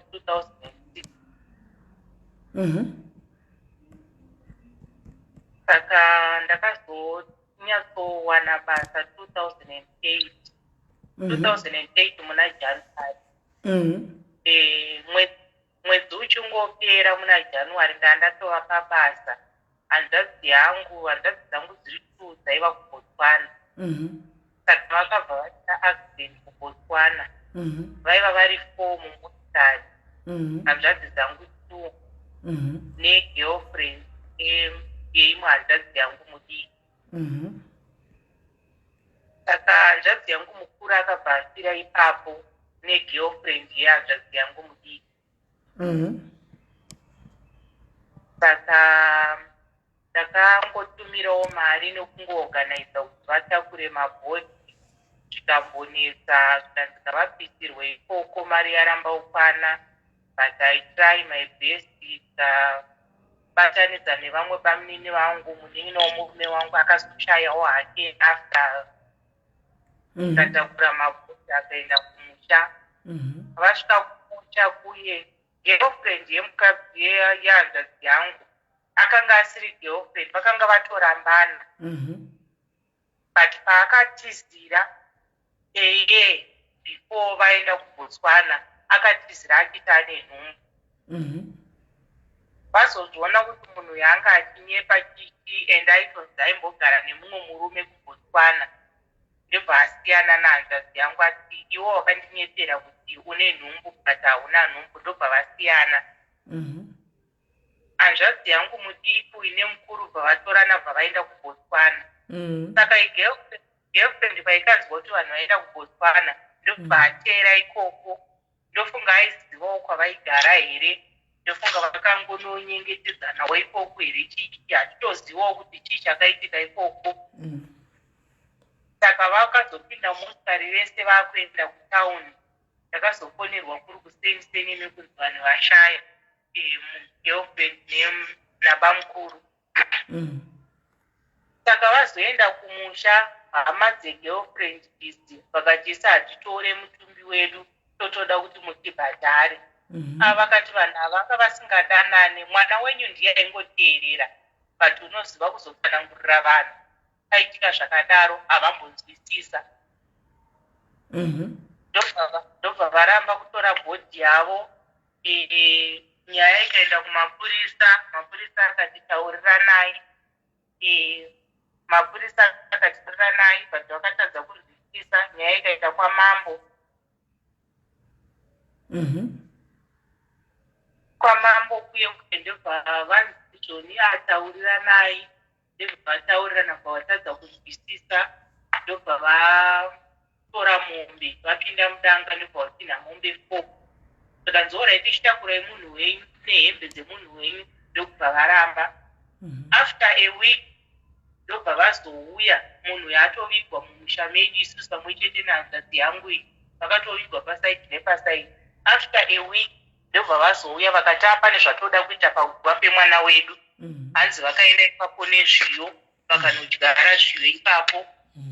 Vakati kuda kuchaita zviyo izvi ndozvichaitika kana paine munhu akauraya mwana wedu. Zvinhu hanzi vakadyara raisi, kwete zviyo, vakadyara raisi. But hapana kana chakabuda paguva paizvi zvavakadyara zvachona. Saka isu pambapa hatina kana chatikambobvira taona kuti pambapa tatadza kurara kana kuti chii. Panotori nemumwe munin'ina wamai vangu akashaya, akasiyawo vana 2 varipo pamba ipapo, musikana nemukomana. Saka mukomana uyu anotorara kune imwe rumu yakaiswa zvinhu zvemukadzi iyeyo. Right, mirai. Mukadzi uyu akaita accident nehanzvadzi yenyu akafira ipapo. How old was she? I think anga ari kuma 27, 28 if I'm not mistaken. Zvakaitika rini? 2008. 2008. Saka mukuti 2008 up to now 2020 hembe dzake dzemwana uyu dzichiri kumba kwenyu? Okay. Vanga vane mwana vese nehanzvadzi yenyu? Vanga vasina. Akatotizira achitonyepa kuti ndine nhumbu. After 6 months ndipo vakazozviona hanzvadzi yangu kuti ndiri kunyeperwa, ndipo vakatanga kunetsana, vakangosiyana, ndipo vatosiyana. Okay. Alright. Saka kune mumwe anotorara mumba ine hembe dzidzo kubva 2008. Saka imimi orai sezvinhu zvanga zvaitika mufamily menyu, handiti mafira munhu angachifamba nemwana wenyu mukomana mufamily menyu, masteps amakaitawo, mameasurements amakaitawo kune family yemusikana uyu ndeapi? Inini ndazoenda kumusha, ndofunga ndakazoenda kumusha after maybe after 6 months, 8 months ndazoenda kumusha, since hanzvadzi yangu vese uyo akanga afa neuyo akanga akuvara atori pacritical. Tisu vanhu taatori taitarisirwa kubatsira pamba. Saka inini kuti tichongoenda kumusha zvisina kana direction, vanhu vakatotarisira everything, whatever chinoda kuitwa zvinotobva nekwandiri mumaoko mangu. Panodiwa stendi kana kuti pada kutengwa chakati, ndinofanira kutomirira. Saka ndazoenda kumusha kuye, ndobva ndataura nyaya yasina nababa, ndobva vatuma munhu kumaraini kwedu kwachona kunogara hama yevamwe baba vemuruvo wemukadzi iye akashaya. Ndobva vanoshedza baba vachona, tikagara pasi navo, vakati aiwa inini zvisezvo zvapana chandoda kunzwa, ndikuda 200 US nemombe pamusoro. Ndikati mungati mombe pamusoro, imakatora dzimwe mombe here? Mwana wenyu asina kana kumbosiya mwana muno. Vakanga vatora mombe ngani pakutanga? Vanga vatora mombe 4. Okay, dzekungobvumawo kuti mwana wenyu afira muaccident aine mwana wedu. Right. Saka pavari kudhimanda dzimwe mombe idzi, after how many years? Pava kuti ndoda dzimwe zvemombe.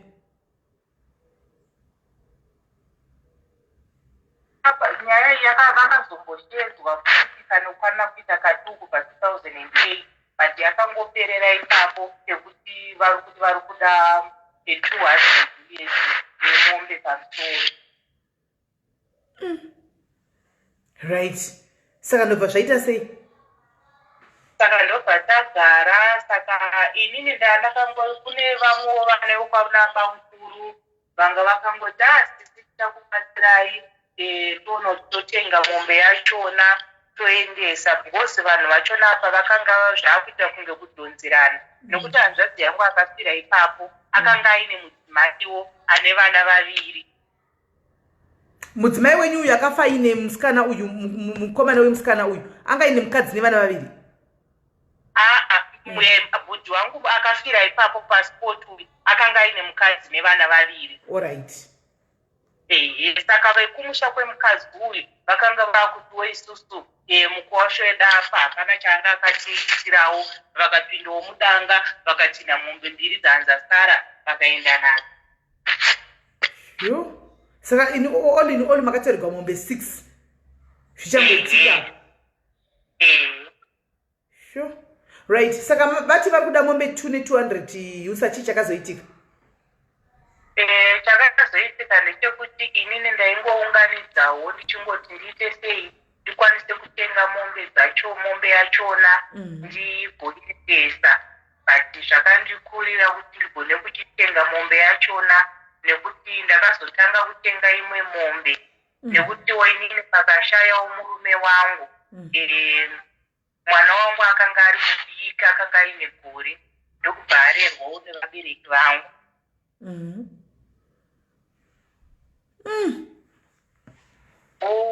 Pandazotengawo mombe ndichiti inini mwana wangu zvaari kukura kudai ana amai vangu vakatope nestress, regai ndichitengawo mombe nditi mombe yekurera kwambaita chii mwana. Saka nekuendesa vana vemunin'ina wehanzvadzi dzangu ivavo kuchikoro, wani wachona mumwe musikana akazotizira zvake gore rakapera iri asina kunyora form 4, saka kwasara mukomana 1 akuenda kuchikoro nemumwe mwana 1 wanzvadzi yangu uyu akaita critical asina kufira ipapo akazoshayawo hake gore rapera. Akashaya nekaaccident. Alright. Saka imimi as we are speaking right now, handiti pane here zviri kunetsa mumusha sezvo vakadzvara raisi yavo haina kubuda kuda vanga nandizivi kuti vanga vaitirei kudzvara raisi hameno, hapana chikuitika. Hapana chiri kuitika here chimwe chekuti maybe vanhu havasi kurara kana kuti hameno sei muri kufila handizivi because hameno, but kuona kwangu from the way to go ingati musina kubvuma kuti munhu avigwe mumusha menyu. Mutorwa kauyu? Mutorwa sisineri iwo namai zvovo vanongoti pamwe dzimweni dzenguva pamba pamusoro pemba vanonzwa kana kuti zvinhu zvinofamba, but kuti titi vane chavati vaona hapana. Asi kune vana vasikana kana kuti unyatsouti vana vasikana, bamunini vangu vakazonotora mutumbi kuBotswana ivavo vakabva vazongorwarawo, ndatovatorawo kuti vauye kuno kuzoshanda 2010 ndibva vakurwarawo from Norway ndibva vatofa. Saka ndobva ndasara futi ndakuchengeta vana vavo 3 kuvaendesa kuchikoro, vakasiya mwana wegrade 7 negrade 1 form 4. Saka munin'ina wangu iyeyo asarawo hana murume ari kungochengeta vana. Munin'ina wangu lasibhoni akasvikawo pakungopfeka mabhegi anokubva kumurume, murume ari kungomuka wakazviitira mumagumbuti everyday, haasi kurwara haasi kuipa.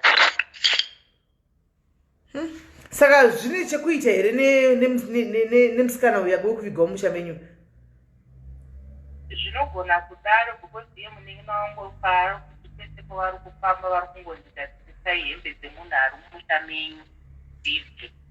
Zvino handiti vakatora mombe kudhara vakatora mari, zvino modzindisa ivo kana vasingadi kudzitora modzitora sei, modzindisa sei hembe dzacho kana vasingadzidi ivo vanhu vekumusha kwacho ava? Ndopari kundinetseka kusimeri kuti vada kuti sei nekuti vakasiya vavhara danga vakauya vakagara raisi ravo, raisi rihazina kana kubuda. Saka inini handitozivo kuti ndoita sei, but ndandokungofaitirawo kuti dai ndawana 200 ndakaunganidza already, dai ndawana mari yekutenga mombe ndavapa mombe yachona nemari yo 200 vauya vatora zvinhu zvavo. saka kana vakatora hembe idzi vanozotora here nechitunha chemwana wavo akafa kudhara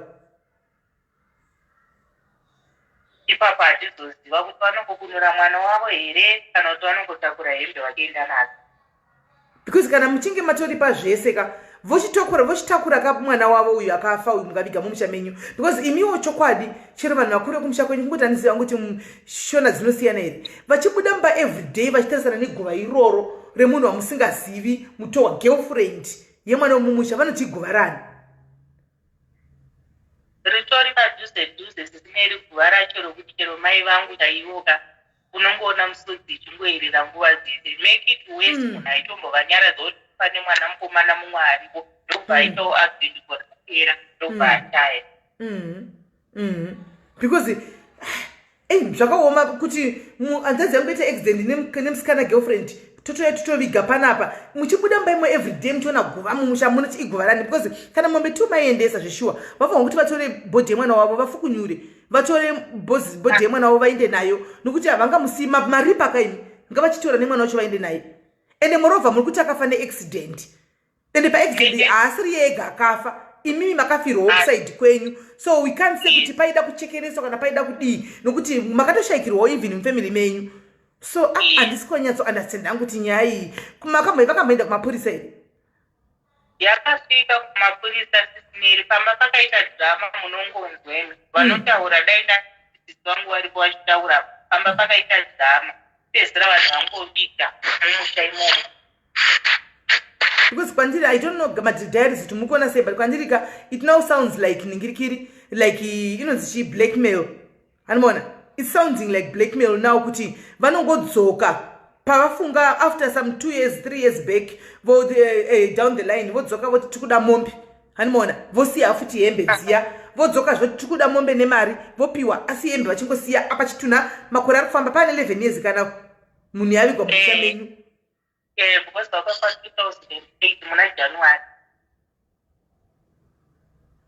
okay pane munhu akuisa interesting comment panapa hanzi kubvisa mombe vakati kubvisa kwamakaita mombe hanzi makatoroora saka zvinoreva kuti atove muroora kasaka mumusha hazvichaiti kuti abve ndozvavari kutaura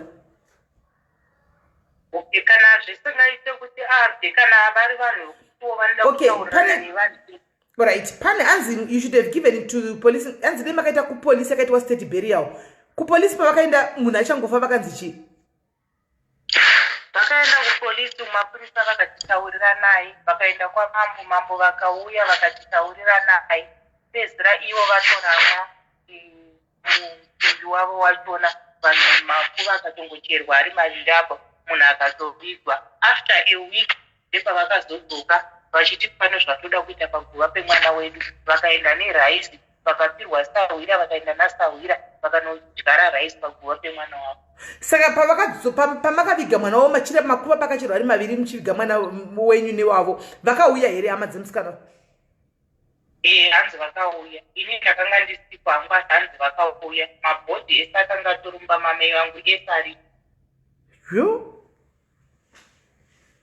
haya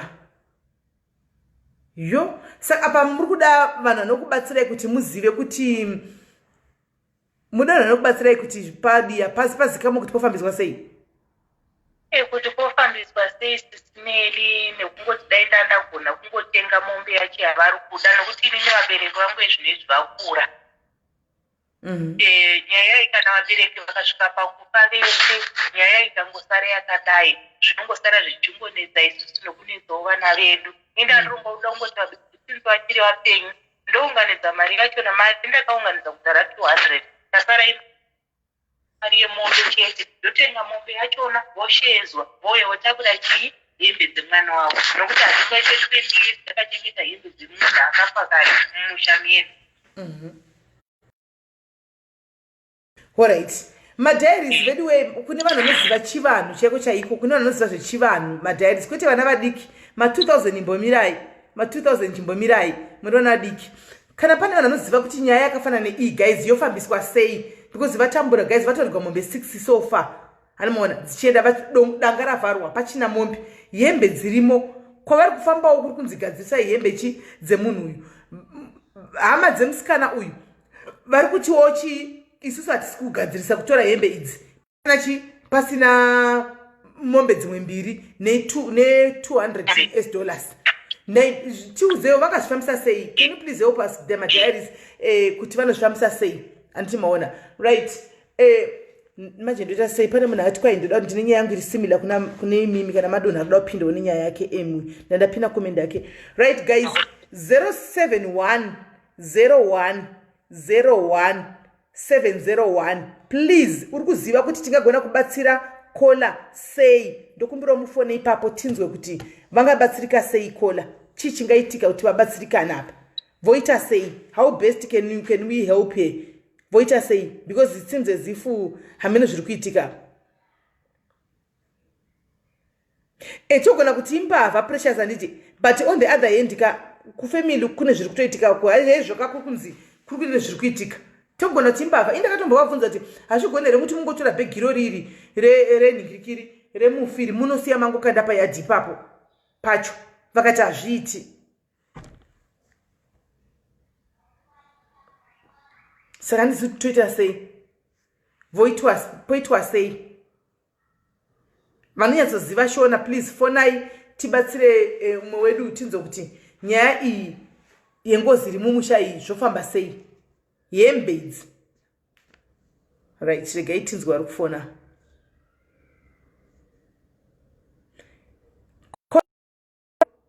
Hello, Sisimeli Maskera sei? Taswira Maskera sei? Nyaya iyi Sisimeli mhuri iyi vane hutyire. Chekutanga munhu uyu akanga iri girlfriend. Vakanga vachigara vese here vana? Ai. Kana vakanga vasingagari veshe vakanga vasina mvumo yekuya vachizosiya mbatya dzake pamusha pevana. Chechipiri chavari zvavari kuita zvekuya vachidyara raisi vachidini Sisimeli kutyisidzira vanhu.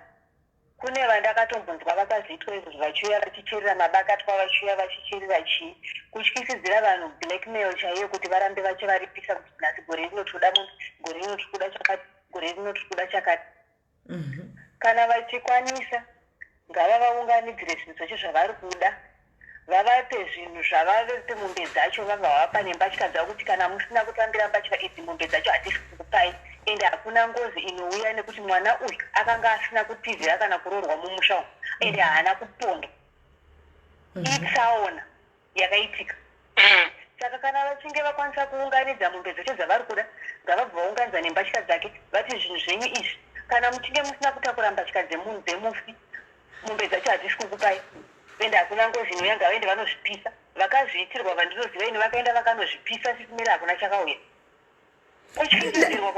Ndakatombovabvunza kati ini dendirini kungoti vanhu vanosiyana denda ndirini tarachoka ndaingodzitora ime vane mukamakiseni dziri padhore pakicheni kumushaiko ndakadzisiya padhore pakicheni vachimuka toona kuti vanodzitora voisepi. Amen. Chokwadi Sisimeli hakuna ndakatombovabvunza kudaro. Vamwe vanhu vanoda kutora advantage nevamwe vanhu vari kuona kuti pamusha apa pasara harawa mbiri dzisina havana chavanokwanisa kurwisana navo vachiita nezvazvo vari kutongovatyisidzira. Hakuna kudyarirwa kwavakaitwa mupunga, hakuna kutyiswa chaiko Sisimeli ende munoziva ukaenda pan'anga kadzimwe n'anga hadzishaya chekukutaurira kana uona kuti oti pan'anga inokutaurira kuti hembe dzamakazosirwa dzichazenge dzakazoti hembe dzamakazosirwa dzichazenge dzakazoti haana kupondwa munhu. Ngavazvipise kana vazviramba pisaini musateni ngavasatombotemiswa musoro. Vakazviitwa vandinoziva ini vakadzitora mbatya idzodzo vakanodzipisa. Hakuna chakauya nanhasi variko iblackmail yavari kuitwa Sisimeli. Kuvatyisidzira chaiko hakuna kana chinouya. Deno akapondwa munhu taiti dai anga akatizira mumusha mavachigara nehanzvadzi yavo taiti zvino hapana. Asi naikola mirai kola nai mainini vari pafoni kana imimi ndichiti munhu akasingagari nehanzvadzi yenyu hembe idzi dzakasvika sei kumusha kwenyu? Ndo zvandachida kuto zvazvikaita paakazotera hanzvadzi yangu kubotswana ka handisi kuziva kuti kubotswana kwose kwakazoendwa natete vangu nabamunini vangu ivavo vakanobatsira kutakura mabhoti. Saka ndofunga ndepavakaudzwa here kwaigara mukadzi yei kuti anga achigara kugirlfriend iyoyo ndepavakapirwa hembe dzake. ekuzouya kwakaita hembe dzake mumushamiri pavakangouya okay pavakauya nemabhodhi vaya vakabva vanotakura hembe dzese dzewenyu mwana nehembe dzemusikana uyu ko iwo hembe dzemusikana uyu vaidzitakura pakuti chii pasina hama dzemusikana uyu vakangonzika ikoko pamwe handisi kuziva kuti ndiani akanga ariko ikoko kuhama yemukadzi saka vachifonerana nevanhu vari kumusha kuti taane mabhodhi vakadi chichi ava kuti vasangane muharare vatore bhodhi yavo vakaramba vakatoya kuzotora bhodhi ikoko kumusha. Okay, all right, it makes sense. Okay, all right. Okay, saka vakarambirwa hembe last minute vaenda nechitunha chitora chitunha zvika chitunha hatichidi. Yes.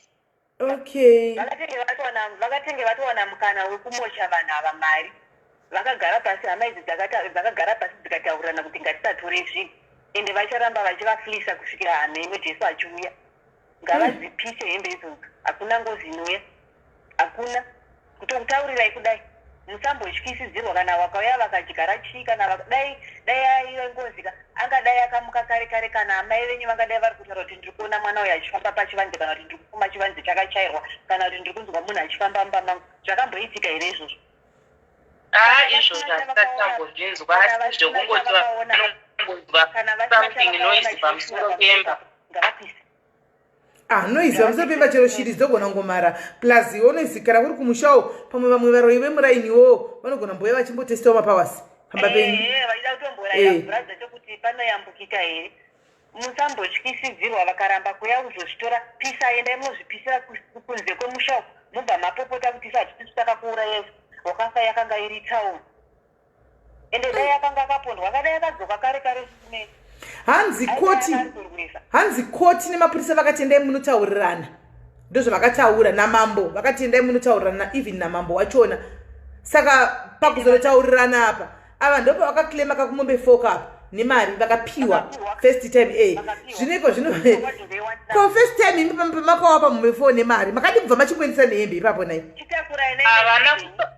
havana kutopirwa mombe sisipele asi kuti vakanovhura mudanga vega kukatinha mombe vakatozodzoserwa imombe ichinzi mombe yamuri kutinha yaisiye pano mombe dzekuchengeteswa vakatinha mombe vakaenda nadzo asi kune vamwe vanotaura vanovaziva because saataimbovaziva nokuti havasi vanhu vatikayadzana navo nokuti mwana wavo akanga asina kuroorwa mucha medu vanototi vantu vakatosvika imwe mombe yafa asi kachinoitika ndechekudai so pavakavhura mudanga renyu vachitora mombe handitika itheftikai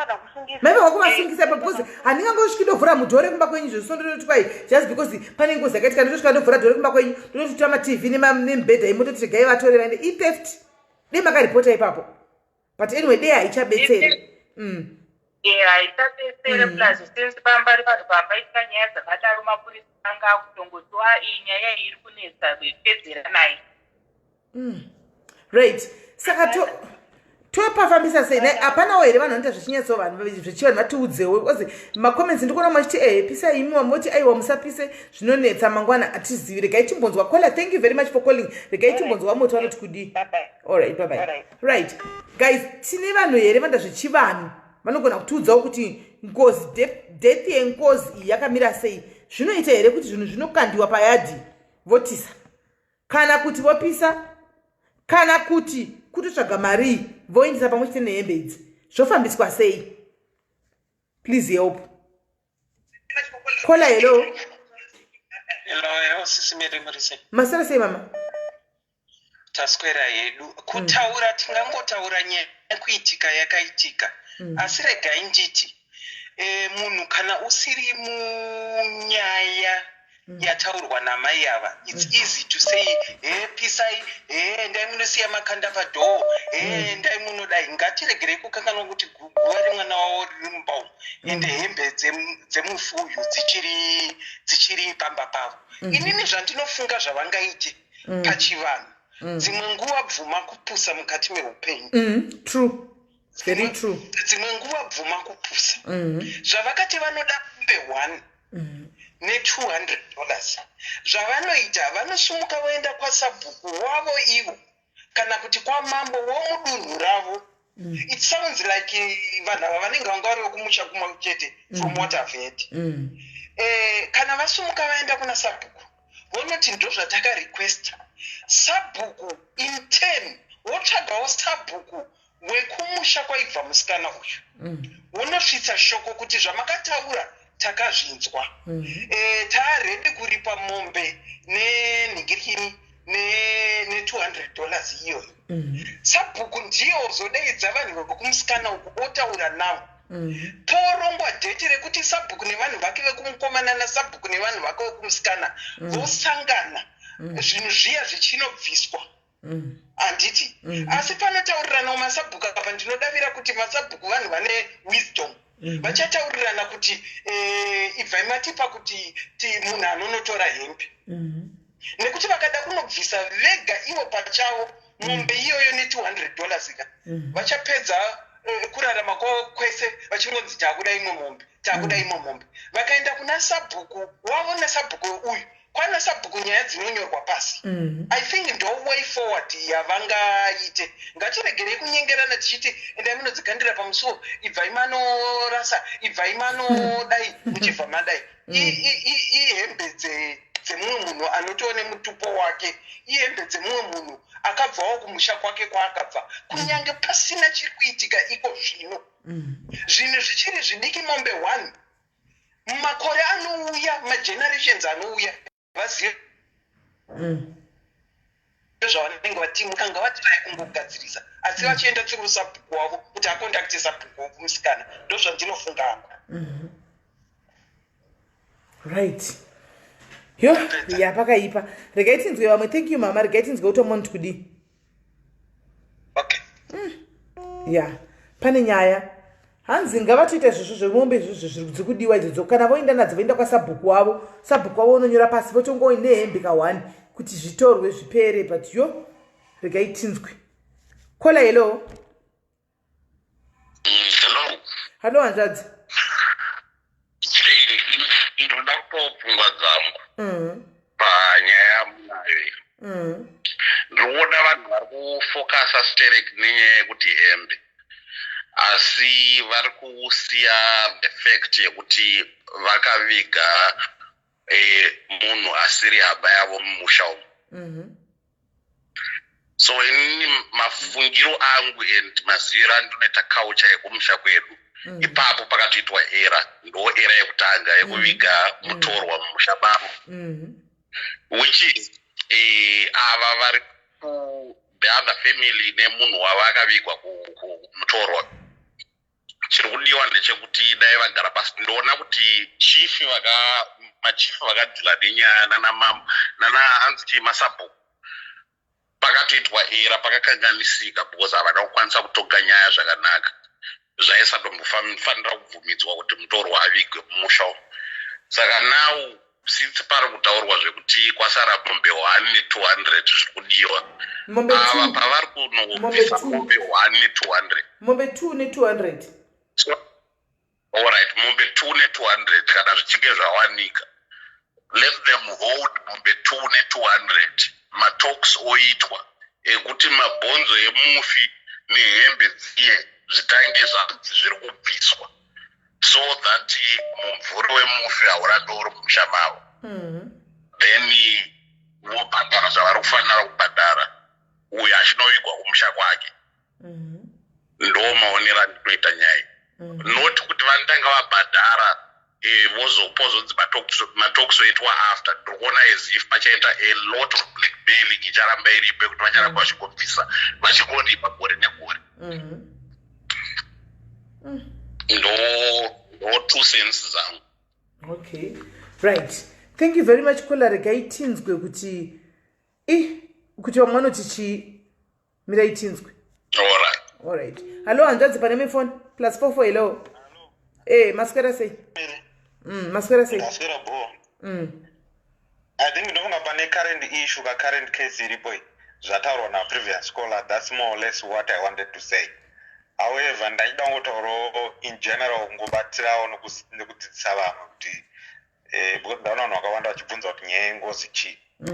Ngozi can only happen if paitika murder manslaughter kana kuti munhu wacho ari kumukirwa ngozi ari directly responsible for kufiwa kunenge kwaitika.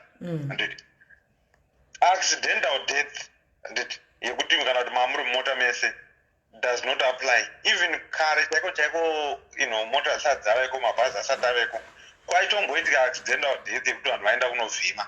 Handiti vaigona kushandisa method yekuti vamwe vanenge vakagarira kumhiri kwerwizi, vamwe vari kune rimwe side, vanhu vakaenda kunovhima, vanenge vari kune rimwe side vaya vanosvosva mukadzotanga kumhanya dzisvika kune ava. Handiti paitika maincidents ekuti munhu anogona kukanda pfumo rake robaya mumwe munhu, handiti achida kubaya mhuka, which is accidental death. Hapana ngozi pa-accidental death. I mean, even in our current modern society, dai pese panonzi pafa vanhu neaccident ichinzi ngozi, sure mafamily emabus driver ekuzimbabwe nekunofiwa kunoitika nemaaccident vangadai vakamhuridziso dzingadai dzakapera.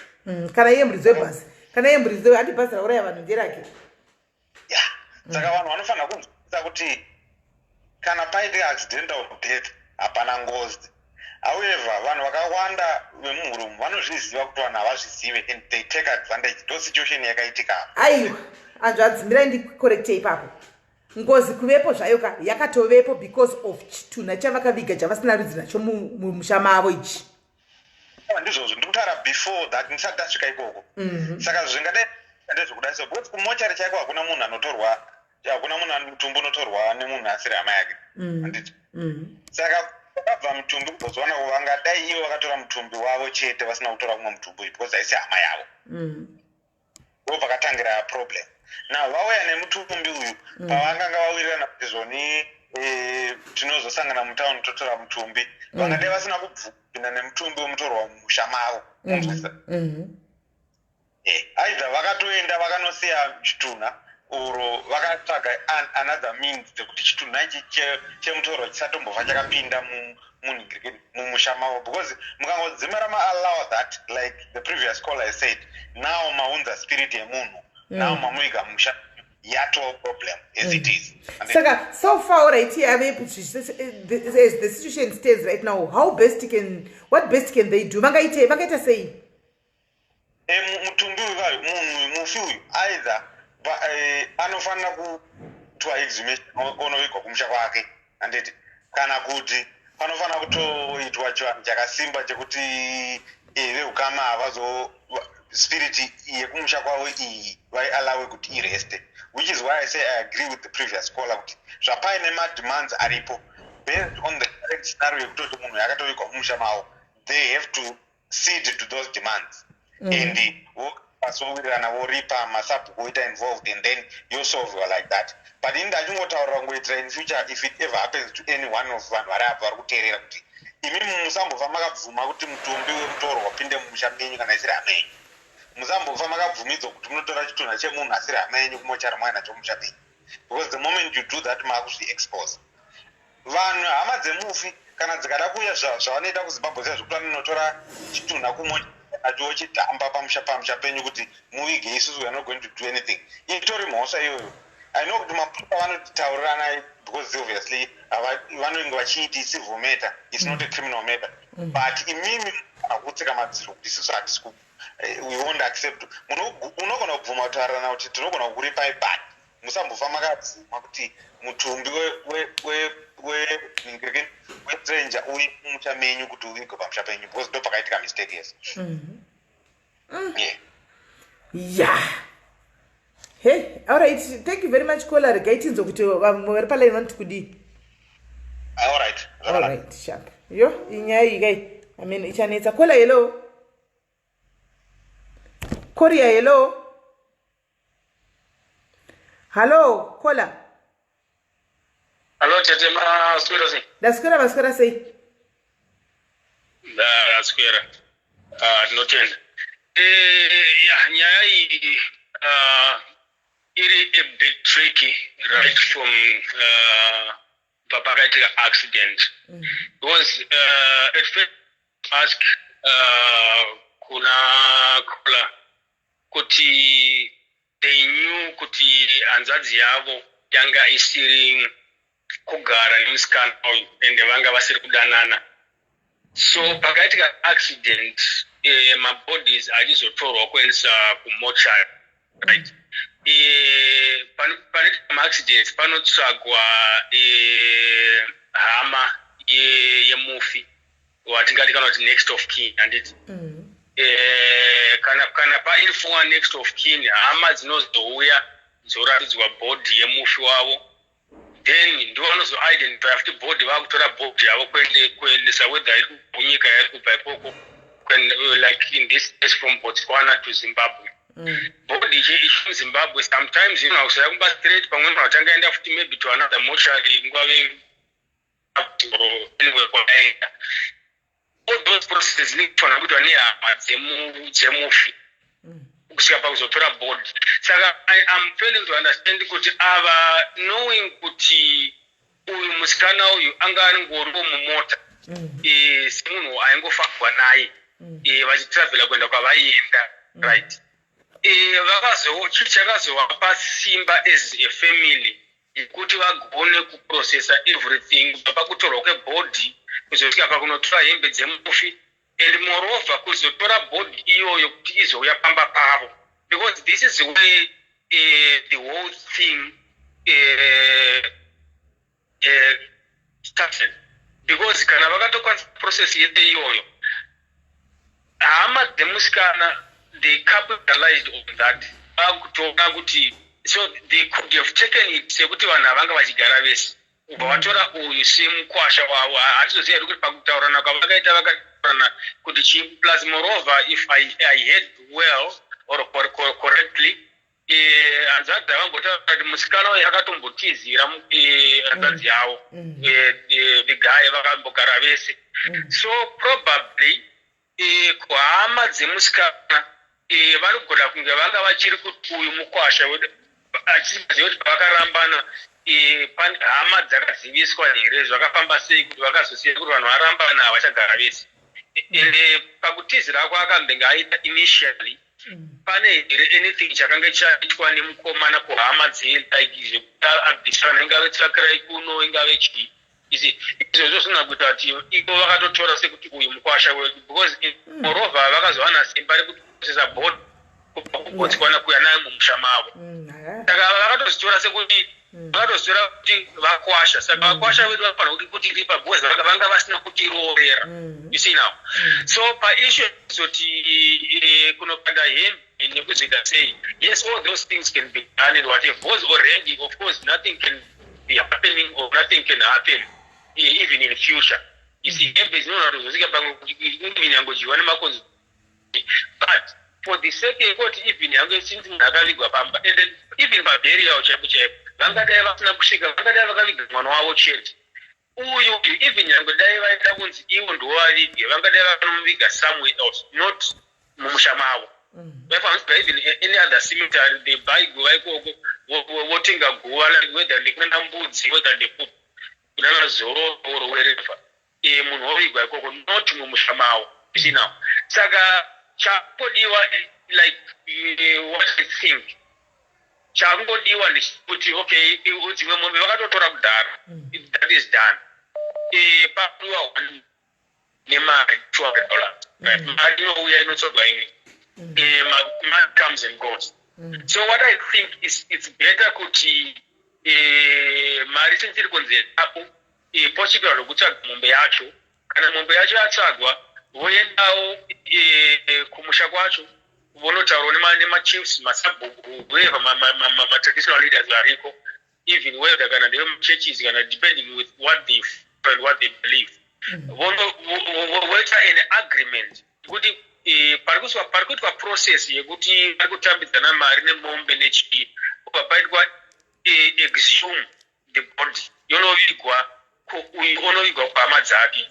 Hembe kana vachitora kana vachida kana vachipisa kana vachirasa zvinenge zvava kwavari, but body for the sake yekuti even in future, because seguva riri pamusha ende havari kuvaziva kuti munhu asamera, vanhu vanenge vachibvunza ako ndiani akavigwa apa, ndiani akavigwa apa, zvinonge kuita zvinhu zvisina basa zvazvo, but zvine zvinenge zvangoti zvingogadziriswa kuitira kuti pasa kuitira nyangwe even nyangwe zvimwe zviri kuitika sei zvinoona kuti even nyangwe madebts mamwe akazoitika but nothing to do with that but zvinobatsira kuti munhu asazoita kuti agare achifungidzira kuti amei pakangoitika urwere hwaitika kubva kuti hembe dziyadziya kana kuti haiguva isi saka ngoti vanhu vangowani that peace of mind is rather better kuti vangoita zvoti mombe yacho iyoite iedze dai kuri kunze vakaramba dai kunze vakatora bhodhi yemusikana pavakatora bhodhi yacho yanzanziya bhodhi yemusikana ikanangiswa kumba kwemusikana ivi nyangwe hama dzemusikana dai dzakazoya nebhodhi dzidhamba apa ipapo polisi yaita intervention isi vainzi vatori bhodhi yavo vozonoita but it seems like era yavakaita ndeyekuti kubva pakaita accident kusvika paburial were in agreement with everything that was being done. You see, yet they refused. Bhodhi ngadai pamwe vakatodzorerwa kumushari. You see, kusvika hama dzemusikana dzatora bhodhi yavo vanoti whatever so zvakuitwa kana kuripisana zongoitika but they are not capitalized much now nenyaya yekuti bhodhi vari kuziva kuti bhodhi iri mumusha imomo maini vanhu vakawanda vanotya guva ichinonzi guva kuti guva riri mumusha guva remutorwa riri mumusha medu. You see, people have got that fear. Saka I advise kuti vangoita zvacho zvekudii so that they just deal with the issue ngozi issue dealt with it yapera mari nokushandwa ini idzo mombe dzikuita mari mombe dzikuita mari varikurasa but from 350 700 depending nekukura kwayakaita himself depending nenzvimbo futi dzinosiyana siyana they can find it even cheaper but I think it's better ngotsvaga zvo zviri kudekana vakatotyira kuti maybe toboti vawana mombe yekunzi kana 200 voti kudhura kune vamwe vanhu vakuluza even mamillions kune vamwe vanhu vari kuvharwa kana ma-thousands 20,000 I don't think kuti problem yavo ndeyekuti mombe kanzi yawani voti iri kudhura. I think problem yavo ivo semunhu wani ari kushanda ndofunga ende vachishandawo sahouse girl kunoku manje nokuti vamwe vese apera kufaka ndofunga ndopane nyaya yekuti havasi vari kuchema kuti makamboti makatora mombe mukavharisa danga iko zvinova kuti zvemoda mombe zveplus 200 ini shanda mumba ndoiwana kupi mombe yacho iyoyo. I think ndopane problem yavo ndisa vari kuti yamakatora kadze kutanga dzedza makatora nemari yamakatora pekutanga ka is it not enough? Okay, yeah, so in short, ndisingaziye zvangu zvakudai vachizvipindurira, but in short, kubva pakutsanangura kwavaita kwese, I get a mentality yekuti chichemo chavo ndechekuti seeking help on finances yekuti vakwanise kureza mari yekuti vagone kutenga mombe wagone kunoita zvoda kuita. Or she's seeking help somehow. pavauya panapa vanga vachida kunzwa maza nekuti vangaita sei kuti vanhu ava vatore muhembe dzavo because zvisina zvokuti kwai paende mombe because ivo vati taura kwavaita panapa vati ndine $200 yandakabata but yemombe ichinza mombe yavari kudai manje handina mari yemombe because vakabhotora dzimwe mombe 4 antimaona vatotara. Okay.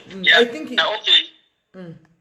Yeah, the other thing is she's emphasizing more on issue hembe. Kuna vamwe vambotaura kuti hembe ini I've seen it in mama families kunavasiya hembe zvamba kuna vamwe vanhu vari kufa kuna South Africa wherever pamwe asina nahama dzakawanda dziko kana chibhodhi yongounzwa kuna munhu anozombotera kune hembe dzakasara dzinongorapwa nothing happens dzinongopiswa nothing happens. The most important thing kwandiri zvangu maonero angu andika hembe dzasimbori neissue but guva rakaiswa pamuta pavo dai kuri kutonzi paine chinhu chavanogona kutoti ndo chakatonyanya kukosha kuti chibviswe iguva than hembe even ndo pasina ngozi pasina zviri kuitika pasina chii isi because pamwe muchada kuextenda musha wenyu pamwe muchazotamiswa ipapo munzi like we have seen that happen such things happening in chiyanzwa lekuti government pamwe yakumuvha vanhu panapa vatekwa zvakati makunzi exhume mabhodhis ehama dzenu uyu musame exhuma here inokuti hamumuzive pamwe hama dzake hamuchatombodziwanira pamwe vakatomuvhawo kwavanga vari isina saka ngogara zvangogadziswa mungoziva kuti chikamukatabva than kuti mozanga pera kuti crisis ida kutsvaga kuti how can we exhume this body yeti tisiri hama dzake ende hama dzake tisekesa the one inenge yatova another generation iri kumashure kwedu tinenge tisingatomboziva kana kuti zvakafamba sei chichakaitika ndiani akavigwa apa mutombo wake ndiani anobva kupi saka ndotanga nditi it's better ngoti vakubvisa zvoda kubviswa so that they just get rid of this vongoziva kuti kamiteta chapura even ivo zvinovapa peace of mind. Right. Paita interesting comment vanapa ndasinambozvifunga hangu along those lines, but this could be true.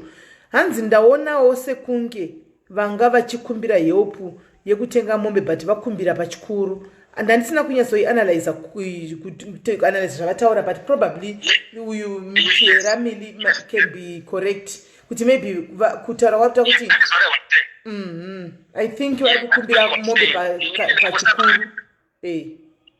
Yes, that is how I summarized it. Kuti ivo varuda help yekuti vakwanise kuti noti vakambomenshina kuti zvokuvabereki vavo vakura and they are not affording and so on. Saka inini ndangosiyora pakuti she is probably seeking for assistance yekuti dai vawana mari vatenga mombe because already vane 200. Plus imwe question andaida kuti ndivabvunze yekuti vakambotry here vakambenge vamboendawo here kuti vambonotaura navo kuti so far ndane 200 pakazopedikana ndibva kuroora munhu anogona kupedza vana 20 years achiroora kanda ndawana 300 wenda vambonotaurawo here kuti taona 200 saka munokwanisa kuti tidai so then mombe tichiita se tichiarenga nyaya yemombe izouya kuti ivo kana vakambozitraya vakati chiwo hama dzamusikana kutaura kwavanga vachiita ivo kungoti foni munhu ndopamuri pafoni apa ndopanda ndichivafonera kutaura kwavakaita vachitaura nenivo vanoti hama dzizuri hatiri kuzvinza tongoda zvinhu zvedu zvakakwana dzemusikano. No, what I'm saying, vari kuda zvinhu zvavo zvakakwana. Vari kuda zvinhu zvavo zvakakwana ndo zvavari kutaura.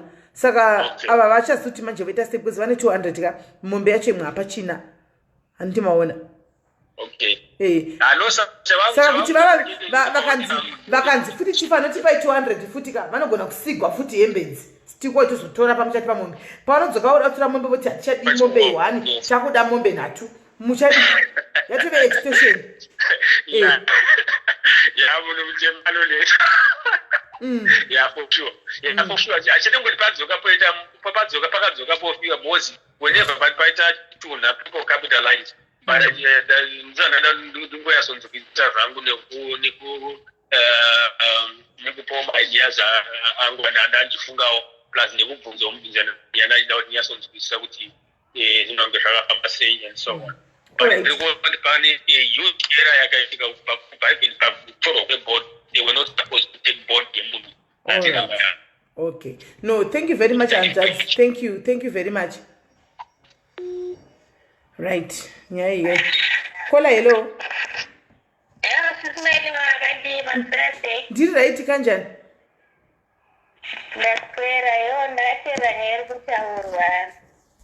Inondifungiza zvakamboitikawo musha medu zvakada kuenderana zvatete hembe dzisina kugovewa zvakanaka.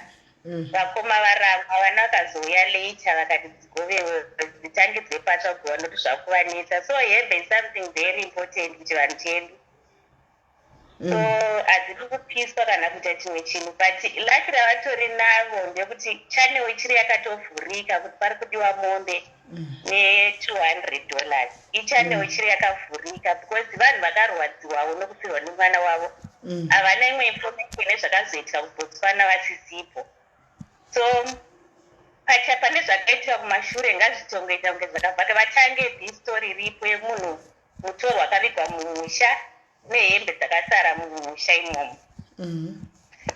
So zvandiri kuda kubatsira ndezvekuti sezvambotaura nemwe kola masabhuku kuenda pamberi penyaya yavo vosvikawo vakumbira muchivanhu. Kune nguva yaunotora ivhu repaguva nyangwe zvisina kufukunurwa zvavanoita chivanhu runovigwa patsva through nechivanhu. So yonovana representa kuti nemasabhuku kuti hembe dzibviswe nemweya wemunhu utorwe mumusha imomo vaende navo through nechivanhu chedu. So kuti aramba achibvunza mubvunzo kuti mombe vakambotora kudire mombe pachivanhu. Mombe ndo inovhura muromo nyaya dzakakura kudai mosi mombe kuvanhu vakuru inoratidza more respect yekuti we are there tichitaure nyaya yedu through nemombe iri kusika ichifamba. So mombe pane $200 but mombe inorepresenta more than pa$200 kana patalks ese akuitwa echivanhu chedu mombe yakakosha kuti itike pamusha. So ndikufunga kuti zvezvambotaura nemakolas ese nyaya itange kugadziriswa patsva, hembe dzibviswe musha dzinogovewa patsva kuhama, vobvisa mweya wemufi ivo hama dzacho through chivanhu chedu chatinoita, vobvisa kuitira kuti nyangwe musina ngozi musha asi at the back of the mind munenge mune ngozi iripo nokuti mune mutorwa yakavigwa musha medu. So nyangwe vachazouya generation and generation, this thing it will be in their back of their minds. So kuti vapenyu vabatsire ndavashandise channel chiripo yevamwe vapenyu kuti nyaya iyi tivati hakusina ngozi nokuti vakagadzirisa vakanga vari vapenyu vakaenda seke ivhu rakazoya rikatorwa rikanovigwa futi, hembe dzakanogovewa futi, vachasara generation nyowani inoti yakagadziriswa nevapenyu chi ngozi yanga yawiswa mumusha. Yeah. So I think it's the right thing yekuti they have to leave everything mombe dzakambotorwa before. This is a new chapter vari kufanira kutogadzirisa kuitira kuti vachasara vavaone totopinasisa varipo because vane shungu yekuda kuzvigadzirisa, which is very important. So ndavatoregera vafunge zvakaitika mombe dzakaenda. This is a new story yekunotanga nyaya ipatsva kuita chironda chikunovhurwa patsva. So mombe kunotika iri imombe yekuti vagone kunoitaura patsva nyaya yavana, noti kwavariwo vari kunoitikana nenzvenyaya yacho kuti mutumbo wemwana wedu hatinawo pachavo. We have to think for both families. Imwe family they lost also a child. So both families dzingandiro neshungu yekuti vanovhura chironda ichi through nemombe yakatika ichavapa shungu dzekuti vashandidzane neimwe mhuri iripo. So mombe handisi kuona kunge chinhu chakakosha kuti vabvunze mibvunzo dzimwe mombe, nekuti mombe ritonorepresenta something else kune avo vakamboona dzimwe mombe vachiita dzekutora vega. Iyi mombe vari kubvisa ivo neshungu dzavo yasiyana nedzavakatora vachipamba, iri kubva kwavari nemwoyo wavo ndovari kuitinha ivo. Yeah. So I think maybe they have to just, this story is very emergent and they have to do it because ibatsire vachasara mashure. They have to kuti takagadzirisirwa ngozi yanga yauya kumusha, nyangwe ngozi yanga isipo ngozi iripo back of their mind, nyangwe vachasara kuti ngozi kangofa kangorwara kangotambudzika konzi ngozi. So they have to do this thing. Vashandidzane nevapenyu vachiripo vakuru vari kuziva nyaya iyi than kuti 30 years to come havachamboziva nyaya yacho vana vacho takafamba sei. So they have to fix it like right now. Yeah, no contribution yangu Sisineli. Thank you very much, Kola. You're welcome, Sisineli. All right. Yo, pakaipa. So guys, I think ini ndabata hangu zvataurwa naKola mucomment section paya. Ini ndangoisa number dzavo idzo. Nevanodawo havo, I think zvataurwa nhasi ndambozvianalyza nenzira iyoyo kuti nyaya yavo maybe vari kuda kuzama kubatsirwawo kabisira like vataura pachikuru, but ndangoisa number ndikati very well vanoda kuvabatsira kuti vatenge mombe yacho sezvo vataura statement iyo palife panapa kuti ndiri kushanda ndiri 1 apa ndoshanda mumba, vamwe vacho vakafa kusisina, kwasara baba namai vari kumusha chembera mombe hapachina. Hanimaona anenge anichida kuvabatsira kuti mavaunganzavo mariyo vatenge inonzi mombe yacho. Namba dzavo ndaisapo idzo, munongozovafonera muvabata, namba dzavo dziri papo. Kola hello. Hello. Muri sei Kola? Muri right Sisineli. Ini ndoda kumbopawo contribution yangu. Ndoda kutanga kuti hakuna tinobonzi ngozi kumusha uko nenyaya yemusikana yakavigwako haizi ngozi. Okay. Yakaitika iyi hapasati patombova nengozi. Ngozi ichauya kana vanhu ava vakarasa hembe dzemwana uyu kana kuti vakapisa hembe dzemwana uyu, zvinhu zvake ndozvichaunza ngozi mumba umo, but vakazvifambisa zvakanaka because chakavapa ushingi hwokuviga mwana uyu mumusha mavoka ndo chinhu chichaita kuti vaende kunoroora mwana uyu. They have to marry because vakaviga mwana uyu. Saka kune vabereki ava vakaviga mwana wavo vakavigwa mumusha umo nekuti avewo mumusha imomo. Saka zvoreva kuti vanhu vakava whatever they are being asked kuti varipe, vari vamwe ka ngavanyatsorika like they are ndikupindura angachibvunza mucomment section kuti namba ndedze-SA here kana zimu vanoshanda ava vanga vachitaura palive vangachitaura nyaya yachona vanoshanda kuno kusouth africa kuno kwaminoti kupi but muno musouth africa enderai mberi kole saka ndiri kuti ngavatonyatso kuripa zvakanaka sezvinongoita vanhu vanoripiswa zvezvokuti wangosina kuroora because kune mastories ari kumashuroko between the two saka munoziva kuti zvinoitika ka it's a lesson kwatiri ini ndamunhu mukuru vandakambotoka mwana mudiki ndakambotoka musikana zvinoitika izvozvo kuti vanhu vanenge vari kwavari vachimbodanana vachimbogara vese vombodini akushayikwewo ukama unotozviziva kuti vanhu ava vanotombogara vesa nyange iwe uine imba yako kwauinayo pakazoitika chinhu chakadaro chiitiko chakadaro kune mhuri dzisinganzwisisi vanokutaurira kuti mukadzi wenyu and kana vadaroka hapana mamwe maitiro panzvimbo pekungoripa wese vanhu ava vakatoviga munhu mumusha mavo vangadai vakatsvaga maprisa vangadai vakatsvaga emadzishe vangadai vakatsvaga pakangune a lot of avenues dzekuti vanhu vasavige mwana wayo mumusha mavo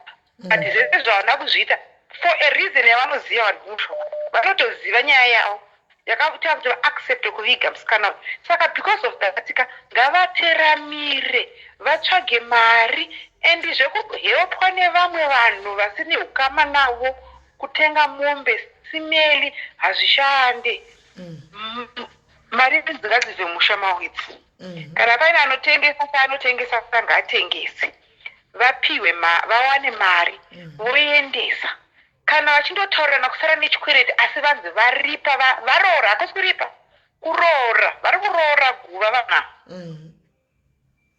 ndo chaizvo chiwani chinonyatsonzi chiwani chaicho because munhu akatovigwa mumusha mavo and akavigwa mumusha mavo because anga ine chekuita nemwana womukomana uzvo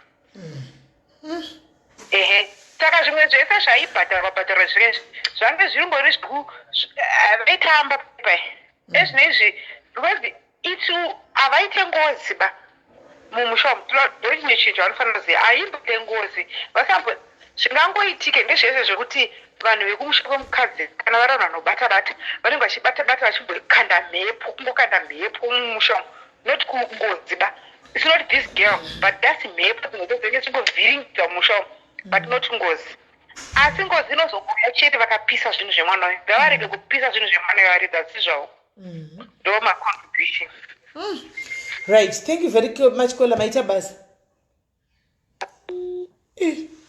imi nyaya idzi deeper than what we thought tanchitofunga kuti ingoriwo nyaya nje but maadvice zvinhu zvada kunzwa panapa ka zvinhu zvakadai so zvinhu zvazviri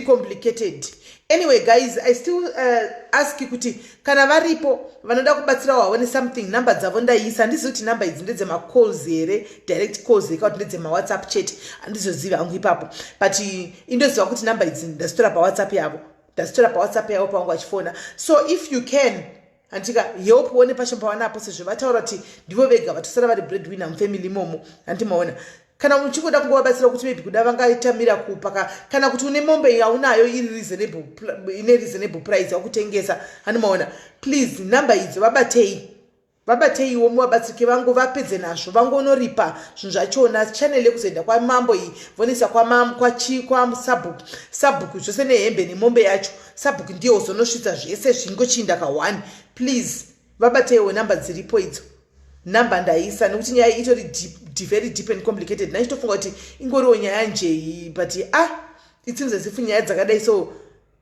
hanzi you can donate to ngozi juice issue here so we can't help munhu anenge ane ngozi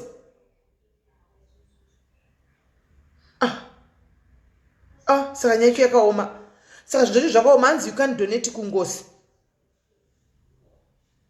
zvino kana vasina saka vowanepi nai kana vasina vowanepi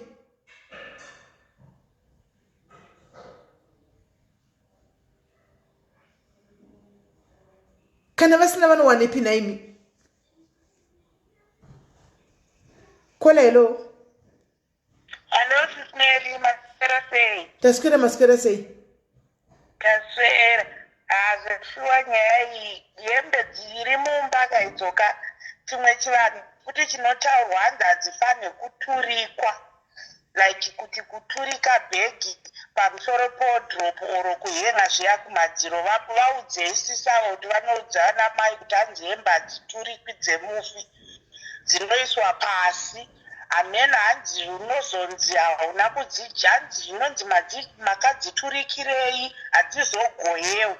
Saka sisavo vaudze kuti hanzi mama ngavasaise hembe kukichira hembe kumadziro dziri mubhegi, hadzofanira kugara pasi hembe dzemufi. Ende plus murumu muri kunzi muri kurara mwana uyu mukomana, aihope haasi kuita zvekurara nevakadzi imomo because dzinodyiwa nemujuru futi, vozotoita ngozi havasina, iye zvino havana ngozi. Saka aihope sisawo vaudze mama kuti hembe hanzi hadziturikwe kumadziro pachivanhu pedu dzemunhu akashaika, dzinogadzwa pasi. Ende mumba hamufanire kurara vanhu vachiita bonde mumba mune hembe dzemufi dzisina kugoyiwa. That one I can just contribute kumhuri iyi. Ende hatifani, ende mari iyi futi yavari kuti yemombe haifaniri kuti ibatsirwe nevanhu vasina dzinza navo. They have to tsvaga mari kana kutengesa, like what she did kuti vakambounganidza mari yemombe yechiredzwa yemwana wavo. I think she can manage also again sezvo ari yebreadwinner, because vagadzirise nyaya iyi. Nokuti ikabva kune vamwe vanhu vasiri vedzinza ravo kana vemhuri yavo, I think hazvinyatsoiti zvakanaka chaizvo chaizvo. I think anotofanira kutongounganidza iyeye mutariri wemhuri, then mombe yobviswa, then 200 yacho yobviswa, hembe dzogoyewa, zvatopera. Saka mukomana hanzi ari kurara mumba uyo ngaasarare nemabhebhi pai mumba mune hembe dzemufi because dzinodyiwa nemujuru ende yozoita mhosva. Saka lula nengozi zvinosangana papapa. Mati? Lula nengozi zvinodhivilisha papapa. Zvinonzi zvisimeli pachivanhu pedu mumba mune agoyewa dzemunhu akasvika. Muri kurara ana mukomana wataura meno ndisiri kukanganisa vambomenshina mumba mune hembe munotorara umwe mukomana. Saka pachivanhu pedu mumba zvinhu zvemufi hembe akumbedze chichi hakubvumidzwe kuti muitirwe lulalu hanzi haibvumidzwe pachivanhu pedu mumba umu zvinodyiwa nemujuru. Saka handizonyatsoziviwo kuti sei zvichizodyiwa nemujuru, noti ndikutomborimemba pakashaiwa mbuya vangu tatozafanire kutoita lulalula mubedroom nekuti hembe dzambuya dzinodyiwa nemujuru. Saka ini kune hanzi pane kola nyora hanzi kuna previous kola vabva panapa pane munhu ari mucomment section hanzi ataura kuti izvo mari yenikira idonetwe yengozi. Saka mari ikadonetwa vanoziva sei kuti tadoneta? Tisimela zvinhu zviri mumhepo, handiti kana tichiti chivanhu zvinhu zviri mumhepo, zvinhu zvinokonekitana nezvinhu zvacho. Yes, zvakafanana tisimeti hameno kuti zvinokonekitana seipoko zvangofanana nesusu maKristu. We believe there is a spiritual realm, we connect in the spiritual realm. Saka neizvozvo zviri zvine realm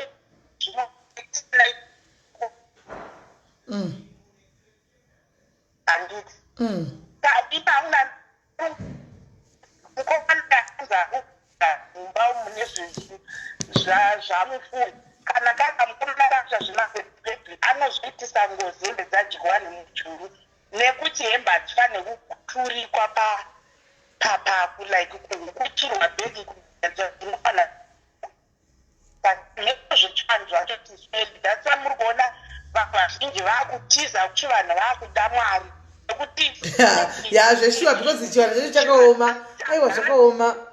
Zvakobheta kutizira kuna Mwari kusina hakuna zvose. Hatikwanise kuchitiza. Hatikwanise kuchitiza nekuti chivanhu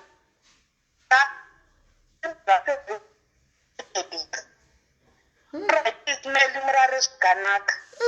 Maite henyu Kola, thank you very much. Yeah. Kola, hello. Kola +26 +27. Hello. Hello Kola. Hello, muright Ismail. Ndiri right kanjani? Mushe. No, ndaida kunzoti vapedza here, ndaida kuti ndizotaura hangu. I think chitongotaurai. Titosatambise time. Chitongotaurai. Alright, nachiti inini nyaya yangu hayo ndandisina kunyatsoteerera, ndandichinzwa kunge ine yakafanana neyangu, but ine yakaita kakusiyana mbijana. Yangu inini ndine hanzvadzi yamai vangu. Hanzvadzi yamai vangu iyi ari mwana wababa vavo asiri wamai vavo, ndo first born hanzvadzi. Saka hanzvadzi uyu history yatinonzwa inonzi mbuya vaiti vakanetsana nasekuru. Sekuru vaitora mwana wayo, like mwana wayo vaimuda zvakanyanyisa zvokuti vakangonetsana chete vaibvatora mwana wavo vobuda, ende vanogona kutotora mwana wavo vorara naye. Ndo history yatakakura tichinzwa. Saka sekuru ava vakangokura vakatongovenga mbuya ava, nekuti ndofunga vaitofunga kuti mai ava ndo vanonditadzisa here, kana kuti sekuru vaivaudza mashoko akashata, ipapo hatizivi zvedu. Saka sekuru vaya vakazoti vakura vakutozvishandirawo, mbuya vangu vatozvarawo ana mai vedu, isu dzinza ratokura. Saka sekuru munhu eka aingouya achinyepedzerawo nekukura, angangouya achingonyepedzerawo achidzoka kumusha achibva kumabasa kumataundi kwavaigara. Saka sekuru vakanga vazoroora mukadzi wavo vakaita vana 2.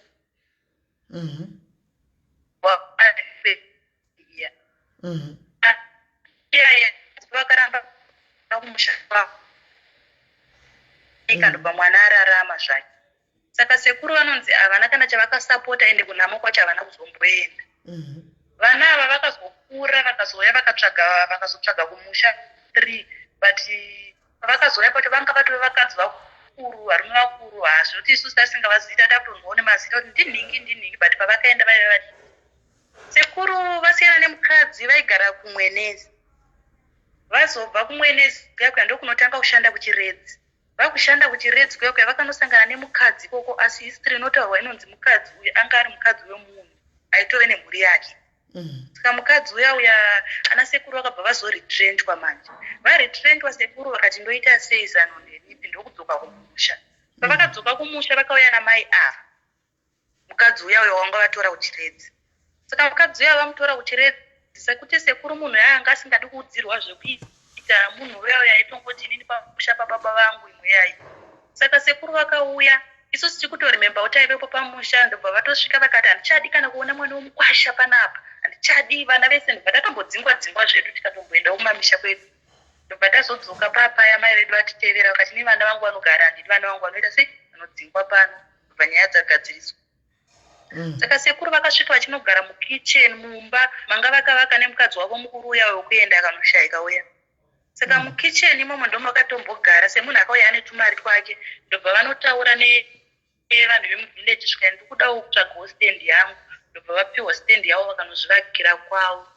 Saka vazvivakira kwavo ikoko, mai ava vakauya vantori nenhumbu, vakasvika vakazvara mwana wavo, asi mwana wavo vakazvara uchirema, anogara chete, haakwanisi kutaura, haakwanisi kufamba.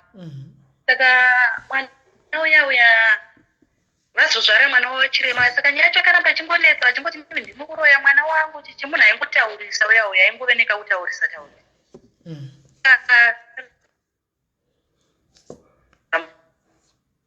Musapota muchienda mumba kwavo chichichi bhozi nemunda tatakagaunurana, ndobva ivo vatotorawo state ravo remunda wavo, like ivo vaitongoitawo zvemari nekuti vanhu vaive nemari.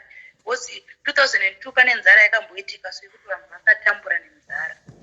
Saka ivo kalife kavo kakari bhozi munhu akauya nemari, vaitoita zvekurimisa vachidisa, isusu tichingotamburawo tiri kwambuya. Saka waiti ukaenda mumba kwavo waita kunge wavinga zvinonaka nemaona, uda kudya like. Saka mbuya vakapedzera kuti handidi mwana anoenda ikoko, garai pano pamwe. Saka vakatanga kuzowirirana nevamwewo village, nenyaya yekuti mukadzi uya angakuwirirana nevamwewo nenyaya yekungoti iwe uri mamoyo ini ndiri mamoyo. Vakutotiwo ndoenda kwamoyo uko, ndokwanga vakuitawo zvelife yavo ikoko. Sekuru vakutoendawo vachita kunge ndo vatove mukwasha kupi kudzinza iroro iro, animokona. Ndokwanga kutodyiwa ikoko vachididi zvinonaka-naka zvichingoendeswa ikoko. Zveuku kwasekuru vanga vasingachadi.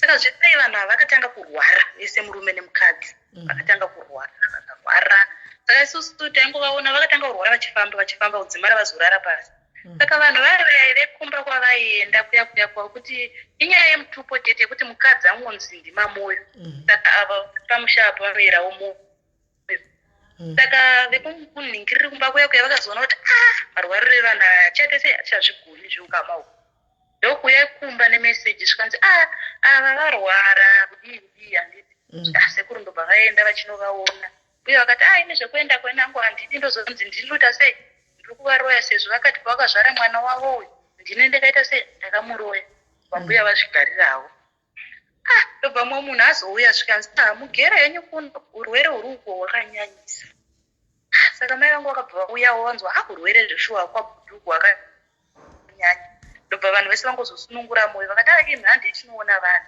saka vachisvika vakaona haikona bhozi mwana uyu anga asingafambi anga asingatauri saka mai vaita tsvina yavo nekoko baba vachitawo nekoko mai nekoko mumba manga musingachaite like vakatozoita vanhu kutochera mvura kutanga kukwesha mumba nemabhurumu vanhu ava nzara kuti agona kukambaira musiri wakangokurongawo poriji vanhu vongodyawo vanhu vakarwara ivavo saka vakatozorwara zvekuti vanhu vakazotota ama vakutogara ikoko mai vangu inini nevamwewo vakutogara kumba kwavo ikoko vozorwere wangu wakura saka zvinonzi sekuru vakazoshaya kuma10 makuseni saka vanhu vari parufu vanhu vavairwara vakapera asi vaitaura sekuru vakashaya kuma10 saka vashaya kuma10 mbuya vanga vazochiiswawo mune mumwe rumu sekuru vaiswawo kicheni ndobva mbuya vaya vari kuona vanhu vari kungouya vakawanda ndokubvunza zvikanzi naiteteko vanhu vari kungowanda panapa chii zvikanzi mukazokudza maiguru bvongo vavhara saka vaiti vakagaragara unocheka maiguru saka vanonzi vakazoenda manje ndofunga nguva usiku vanhu vakutanga kuimba kuma8 paya ndokunodai munhu uchatore chando maiguru atofa maiguru idhei rimwe chete sekuru vashaika kuma10 makuseni maiguru vaya vakashaika kuma8 manheru vanhu vakuchitanga kuimba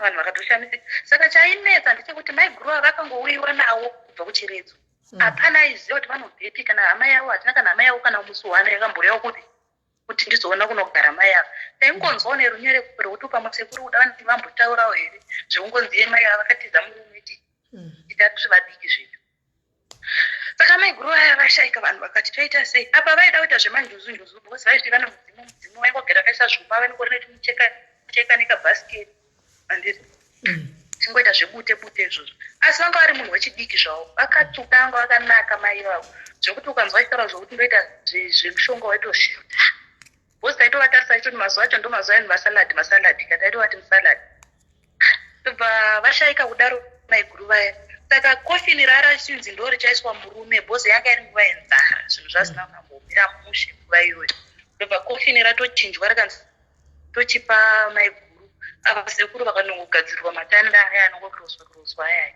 saka nyaya yakanetsa nyaya yehama tobva vanhu vachienda kupolisi zvikanzi todii nenyaya yekuti munhu hatimuzivi murume wachaita sei afa hatimuzivi toita sei saka vekupolisi vaendopa vakati chitupa chake vakazama kuda kutsvaga nekuda kwechitupa vanhu tikashaya bozi nguva yacho yokuti transport chauti ukwire uchitanzi ndozoenda kwakati mari yacho yaibve zvinhu zvazvakaoma ndobva zvanzi nemapurisa vigai ndobva vangonyorwa tsamba ndobva vanhu vangocherera pamusha pavo ipapo ndobva vaviga ndobva hembe dzavo dzavangoti dzasekuru ndo dzakatorwa dzikagovewa ndiro everything sekuru chavo chakagovewa ihembe chete midziyo chichi zvakangovharirwa dhoo mumba nehembe dzamaiguru vaya ndobva dzangovharirwa mumba dzambuya vedu vaya saka takazoti tazogara manje saka vanhu mbuya vakazoshaya sekuru vakazoshaya like vanhu vakawanda vakazoshayika zvavo mudzinza handiti ndobva mwana uya yakangozotorwa infact mwana akatorwa akauyiwa naye nasekuru pamba saka mbuya vanga vachiri vakabatikana vakati inini zvemwana wenyu onai mega nemuzukuru wenyu chichi apa mwana musikana saka itoyo mwana kuti andoda kugezeswa andoda kuita sei saka nyaya iri kunetsa ndeyekuti zvinhu zvakaitika kudhara handiti inini mai vangu vasara ndo vasara nehanzvadzi yavo 1 vanhu vakazvarwa vari 9 mufamily mavo ende vaifa vese aifa mukadzi nemurume vaigona kusafawo one day asi vaifa mukadzi nemurume edza murume wacho akakuza kuti hapaperi nguva mukadzi wacho ari kutevera inini mai vangu nababa vangu zvavo havana kufa varipo then sekuru vangu vamwe vasara varipo vese nemukadzi wavo saka ndo vanhu 2 vasara ivavo saka ini nangu pakuzongoona nekudhiskasa ndakazombobvunza wangu ndikati nyaya iyi kuti haina chekuita here nenyaya yezvinhu izvi ngozi zvinhu izvi zvakazongonaya zvikatsakatika nemba dzacho dzikadonha zvikatsakatika zvinopangove paground saka apa panga pachitaura kola nandichifunga kuti pamwe nyaya nikafanana bandazoona kuti yakasiyana zvayo ndopandaida kubvunza kuti pano pakadaro panofambiswa sei zvingazive zvinokonzera ngozi mumusha here kana kuti hazvina sezvo vakavigwa pamusha pavo zvinhu zvavo zvikasiyiwa ipapo kana kuti zvinozonzi makamuvigirei asiriwe mudzinza rei ndopanga pane mubvunzo wangu ende nenyaya imwe yatata kutya ndeyekuti sezvo vaita zvemudzimu zvavo izvozvo ende chinozoitika ndechekuti vanhu vaiva vaiti vedzinza ravo vakazovaramba ende vakaramba kana kutema rupawo rwuya rwekuti munhu alikwe vakazovaramba kati isusu chiringoera muchete asi pane zvimwe zvese izvi vaita vese ende saka inyaya iyi iri toafekta here mumusha menyu izvozvi hapana ari kuzviziva nekuti iye zvino anomuziva kuti vanhu vakungonamata hapanapo ndopakuti panozondishamisa ndepekuti vanhu vakazongotanga kufa ane muruzva kufa kwevanhu ndini hangu ndazongozvitaura hangu because nenyaya yekuti zvinhu zvokuti ndaitombozvifungisisa kuti sezvo pakamboitika zvakadai nezvakadai vanhu havo vari kufa mumhuri like ndizvandikuudza kuti vakapera vese vakafa vaifa mukadzi nemurume vaifa ezvino zvakupindira nekuvazukuru manje vanenge varwara zvavo vanhu sezvo vanhu vakungonamata mazaona vangoti harufu ririko but hapana akada kumbodhiskasa nezvazvo kuti titi ngozi saka ndatongozvifunga wangu pataurwa nyaya iyi zvingave nechekuita here kana kuti sezvo munhu akavigwa mumusha make hatina zvekuita nazvo ina ndiziviwo apa handizoziviwo pati mumusha machimo makakavigwa kanga asina kurogwa anditi ende hama akatara guva remunhu ndiani nokuti amati hapana hama dzake dzaivepo rakatagwa nani vanhu vakangotara ini nangu ndisati ndanyatokura zvangu asi ringoziva kuti guva rakangochera vakangochera pasaidhi pemurume vakangovigwa pastendi pavo vanhu havari tu pamba pavo ipapo ndobva zvinhu zvavo zvangopinzwa mumba zvikavharirwa dho zvimasimbi zvimapoto ndo zvaunozongoona kuti chipoto cheblack icho zvimangwendere izvo zvihari izvo but zvinhu zvese zvakaparara because vanhu vakangovhara dho sekuru vakazoshayika mbuya vakazoshayika vadzinin'ina madzikoma vamwe vakashayika saka kubva zvakafa mukadzi yeyo mamoyo uyu nanhasi hakuna kana hama yake yakamboya hakuna kana hama yake yakamboya izvo kubva tichitogara navo kwacho hatina kana hama yatakamboona hama dzavo ndidzodzi dzavakasvika vakawana akana nyaya yekuti ndimamoyo ndidzo dzavaita hama dzavo kwaiti kwababa ndamboenda kwababa akumbodai ndidzo dzataiziva chete idzodzo idzo but zvava zvisiri zvokuti vane ukama ndezvongoti ndamva kuti ndivamoyo avo saka ivo vanhu vemusha menyu naye vakaoma vanongo vagotambira munhu timauyiwa nemuroora muno masina vasingazivi kana hama saka mari yeroora yaka momacha hana kurogwa zvandiri kuudza zvekuti sekuru ava ndo vakanga vari vakuru handiti uye anga ari stepson yambuya vangu handiti saka aive nekuzvitonga kwokuti hapana anondiudzira zvekuita sei zvekuita munhu akatouyawo achibva kwabva nebhebhi rake aritrenchwa vane mari dzavo vakasvika vakavaka ani muri kuona vakasvika vakavaka vachingoita zvelife yavo munhu akanga asingadi kubvunzurudzwa kuti zviri kufamba sei ndobva vatobva pamusha pacho paive ipapo taigara tese ipapo ndobva vachinovaka kwavo kusaiti ndoko vakazonofira vari ina ndinyatsokuziva ansa kuti ndopinda kuti kudii kuti nditi ingozi here kuti nditi haisi here vanhu vari kungofawo ayo besides kuve ngozi hayo panotinetsa inini ndepekuti tingave rohwa nehana po unokurarama matumbu ari kuenda kochikuti kuda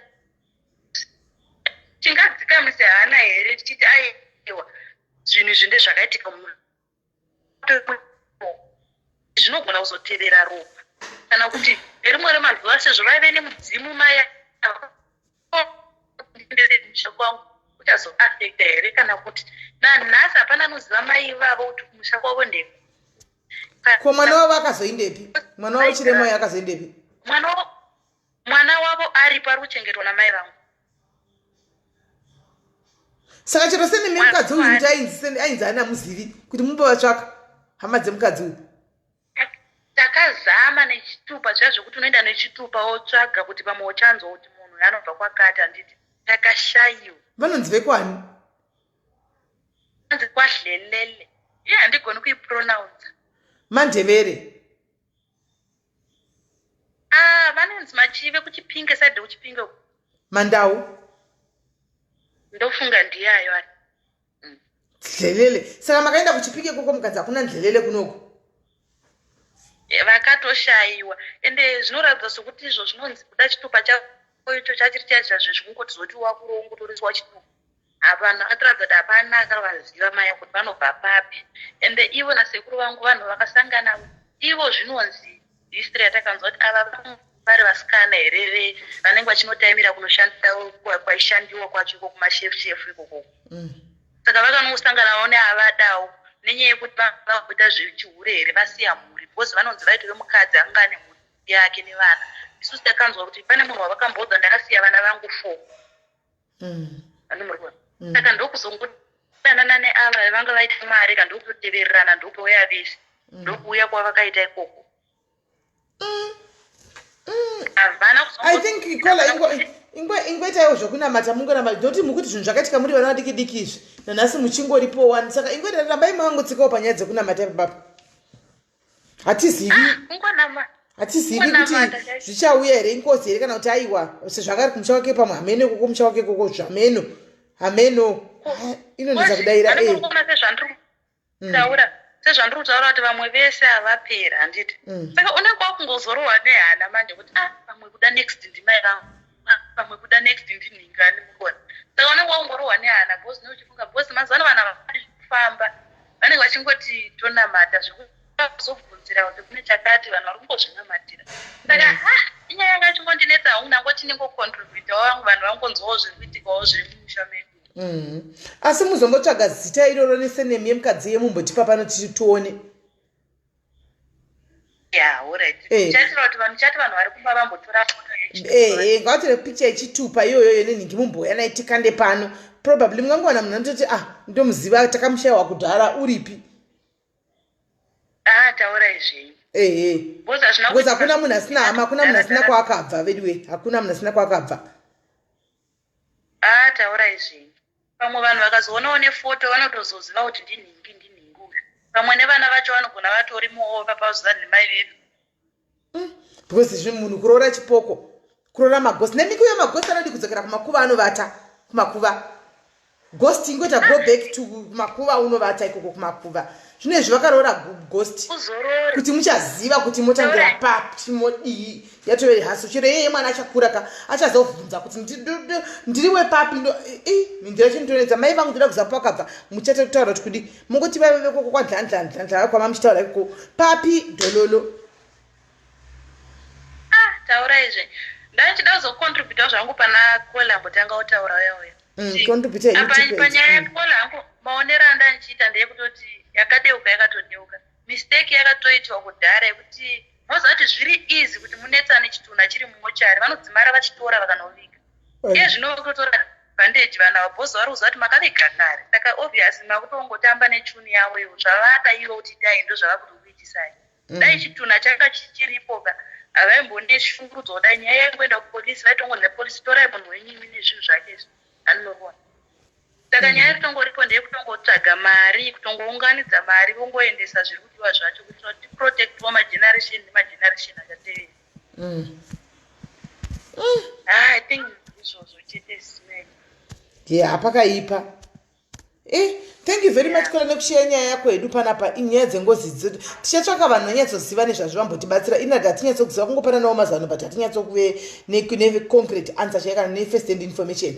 Timbonzwawo vanonyatsoziva vechivanhu. Taura izvi. Alright, waitako kola.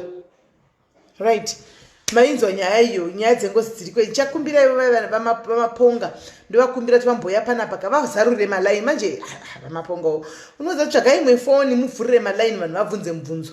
Handisi kuti zvinofamba sei. Kana kuti vanotouya vari tovaedha pano tovaita kuvaed palive tichibvunza mubvunzo takavatarisa kudai vakaedhwa kuti tinyatsonzwisisa nyaya dzeshona idzi because nyaya dzesho dzinotinetsei, nyaya dzesu dzakati wandei. Saka zvonesa tinzwisise. Anomaona anyway ndo nyaya yatatinai yamama vavadi vanoda kuramba chibatsira vamwe vangu vachiti vanogona kubatsirwa mari iyoyo vonhingirira voispina. Handitika kana vaisipina and then vozishandisa yavo kuita zvemakuva or what not.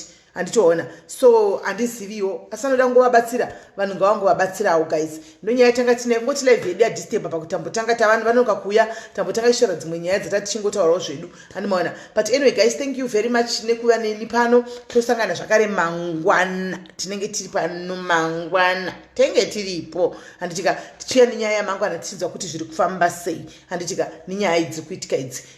Kune vanga vachinyora kuti toda kutaura nemi, you are free to come to my WhatsApp number yepublic ndiyo yandaisa yandanyora yamunoziva ya 064 munongoeka kutodi totaura and then tonzwa tichichaitika because anzi panyaya yese kuti it ain't ngozi. But ngozi iripo pakutika juzi hakuna munhu anomuziva, hakuna chichiro pakavigwa zvoda vanhu vechibhoyi vachitsanangura. Vanhu vechibhoyi vachitsanangura sati zvonyatsogona kuzvitsanangura but vanhu vechibhoyi vanogona kudi kunyatsogona kuzvitsanangura kuti pane ngozi here kana kuti hapana because munhu hakuna anomuziva kwaanobva, hembe dzake dzakaindepi, mapoto ake akaindepi, hembe dzemukicheni dzekubikisa zviripi.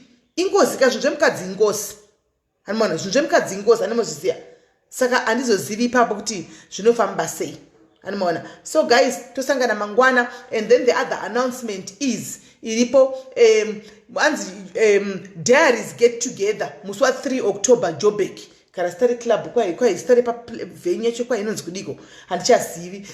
Musi wa 3 October diaries get together yacho hanzi musi wa 3 October kuJoburg. Ndichakupa izita revenue ndakanga maini ndakanga mazita revenue. Handitika musi wa 3 October musi wa 3 October kupera kwemwedzi musi wa 3 ndo panenge pakaungana madiaries awo achiseka achifara achidya. Handitika tichitaura tizivana tiripo takaungana ipapo. Handitika so for ane full information handitika munobvunza Lorraine Mukundu ndiye ane full information panzvimbo position kana kudiko ndikanga mazita rachona ndikanga na zita renzvimbo yachona but ndichabvunza kuti panonzi paindo nzonyora pasi ndozokudzai 3 October. Handitika limited people vari kutorwa, only limited people.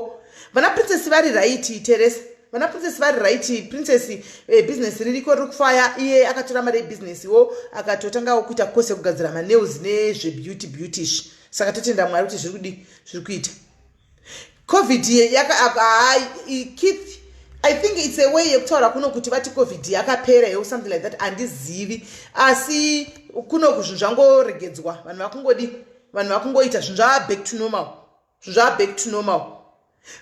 Pretoria muri padhuze kane Joburg, saka ibvai mangotouya kuJoburg. Pretoria padhuze neJoburg. Level 1 tave pa level 1.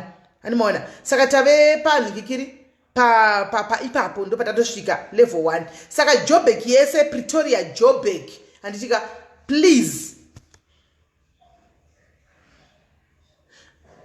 musikana Bongi aiti panata nextra nezuro aita ari nani aita agona kugeza ega. Bongi aita ari nani agona kugeza ega. Hanimaona pandakataura naye. Hanimaona so hanzi 300 rand, hanzi 300 rand including food. 300 rand including food. Madrinks unongozozvionera ipapo, anenge pane madrinks anenge aripo ipapo achitengeswa because mumachemo mupanzvimbo pachepo panotengeswa madrinks. Handika saka madrinks unozongozvitengera ipapo asi chikafu chinenge chiripo ipapo. 300 rand, that's 300 rand. And the dressing hanzi blue jeans kana kuti white t-shirt kana kuti blue t-shirt kana kuti black t-shirt, not macolors asiri iwayo because azatisoduti paite inonzi color blocking yakawanda. Sivangile Bongi ndiye wandikuvhotara nezvake izvozvi, kuti nezuro akati ndakageza ndega. Bongi anze akaitwa operation nezuro, handizivi kuti tichafamba sei, tichanzwa kana semunhu akaitwa operation nezuro aita akageza ega tichazonzwa kuti zvakanyatsofamba sei, but aiti ari nani. aiti ari nani hanzi anga kakanganiswa here kuno hospital hameno panga angakaitwa sei handisi kuziva handimaona hanzi akakanganiswa kunoko hanzi naMarceline book me first. Marceline chibata Lorraine Mukuntu aripiko Lorraine wacho chibata Lorraine Mukuntu rege indiona kuti ndamutega because pari kutogwa limited people again ndimufonera akupe ma details. I think that would be the best. But still ndichango because pari kutogwa limited people saka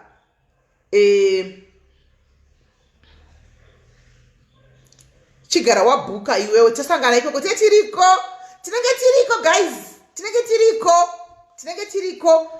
tinenge tiriko saka garai mabata chi sitirei ariko living peaceful.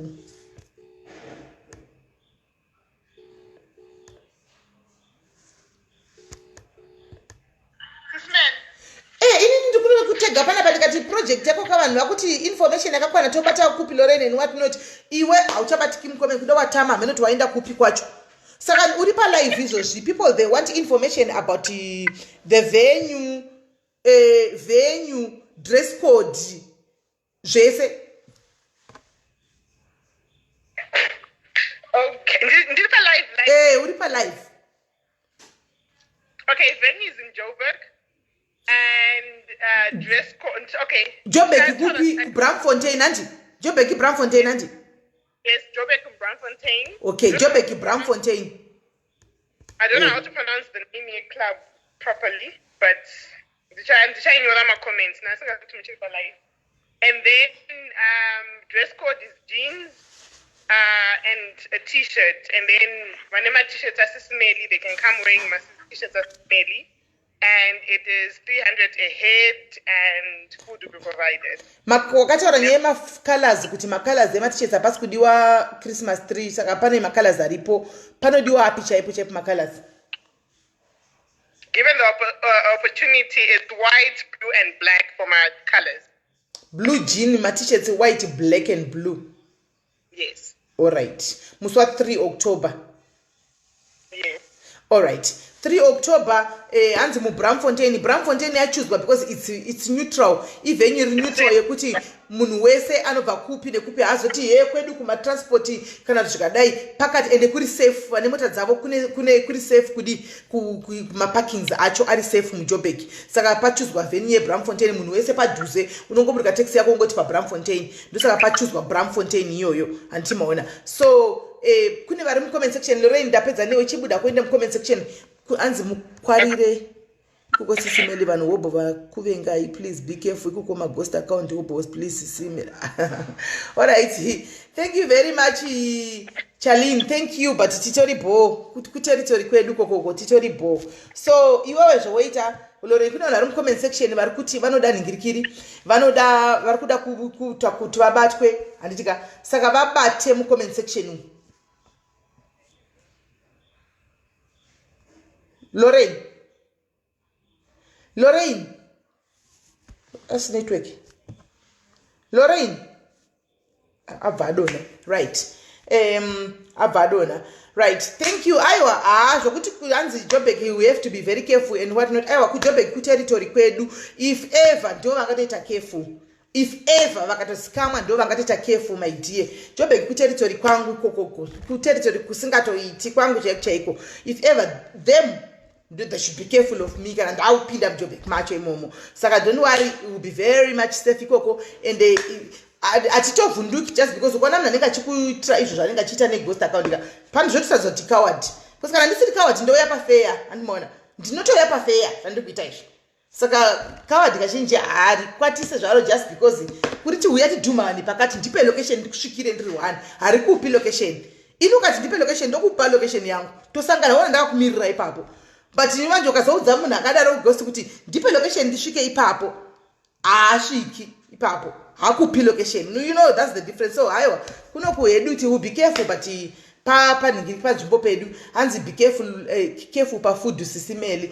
Thank you very much Kero Mofu, don't worry tiripo. Thank you very much aiwa anotichengetedza ndimwari pa chikafu apa kuti vanhu vane vachauya obvious vachauya tida kuzoona nekutora zvinenge zvichiitika feedback vachange varipo izvozvo it's guaranteed kana varimo pa muJoburg handitoona kana varimo vachauya pafiyafiyawo isi tichitawo zvatenge tichitawo tinenge tiripo. Aiwa guys, don't worry, kushanakidza handimona. Kana tazoitawo kuti tavazivawo pamwe munogona kuzovazivawo paget together ipapapa. Saka aiwa imimi handei bhora mberi tinenge tiri t bhora ini tinotouya a day before, tinenge tiri t day before then nditoripo because then tine dzimwe medzi dzangu dzanachida kutongomhanisa kunana you bro yovhuko zvichidaro handimona. Saka ndotouya a day before, pane vanhu vangu vanoida kumboonaona ikoko.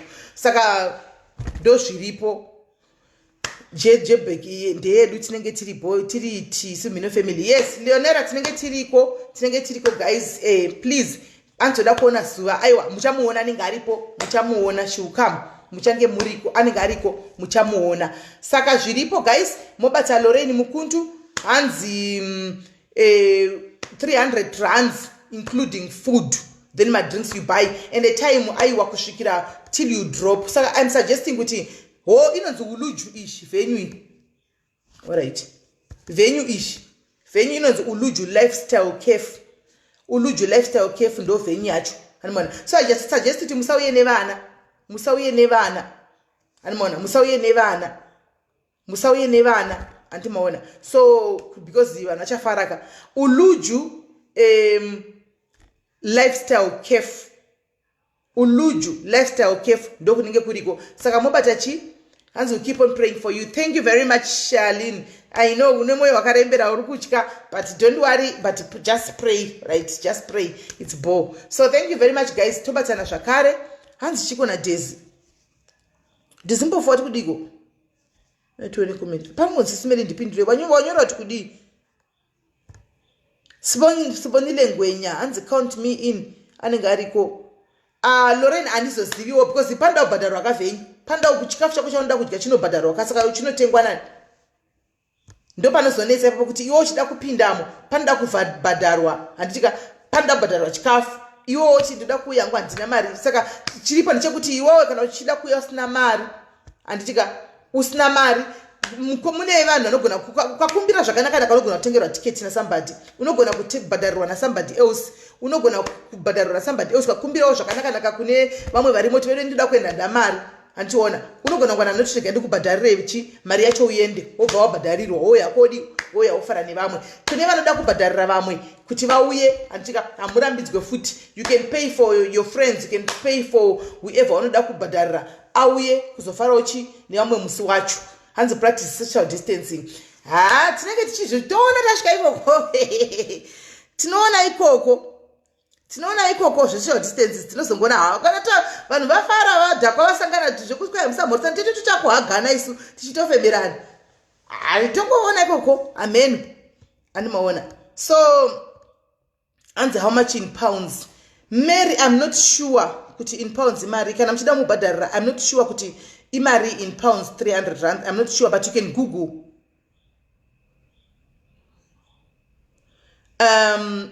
Iwowe bullet. Instead yekuti takamirira sama yekwenyu handiti sama yekwenyu next year February somewhere. Mufana kuti organize zvisama yekwenyu next year February. Iwo tara zvotuka ndifana kutimba netsoka ndichibva ku Cape Town. Anmona. Saka UK will get together please. UK please makawandisa. UK please itaiwo get together yenyu mutikonewo muchijaiva muchifara tichitawo godo tichitawo jealousy tiri kuno please.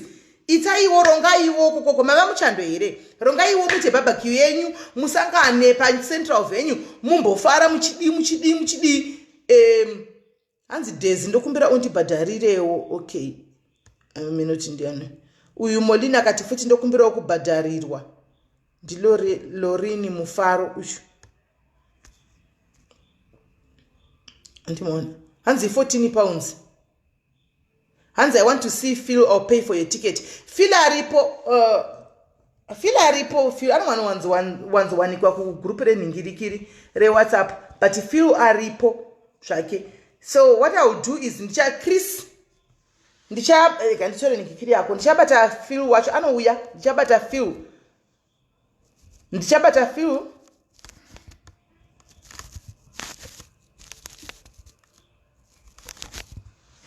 kana ndabata Phil and then ndozo mudza tozouya kwauri anditoona. So guys move nousiku hwakanaka. Ini regai ndizorore, regai ndimboita zvemhuri, ndimbogara ndite zvemhuri. Right, tongosangana kuwhatsapp chete. Zvekufacebook ini ndikatongobva panapa zvefacebook ndenge ndisingasapendi kufacebook uku. Nenda kungoita zvewhatsapp.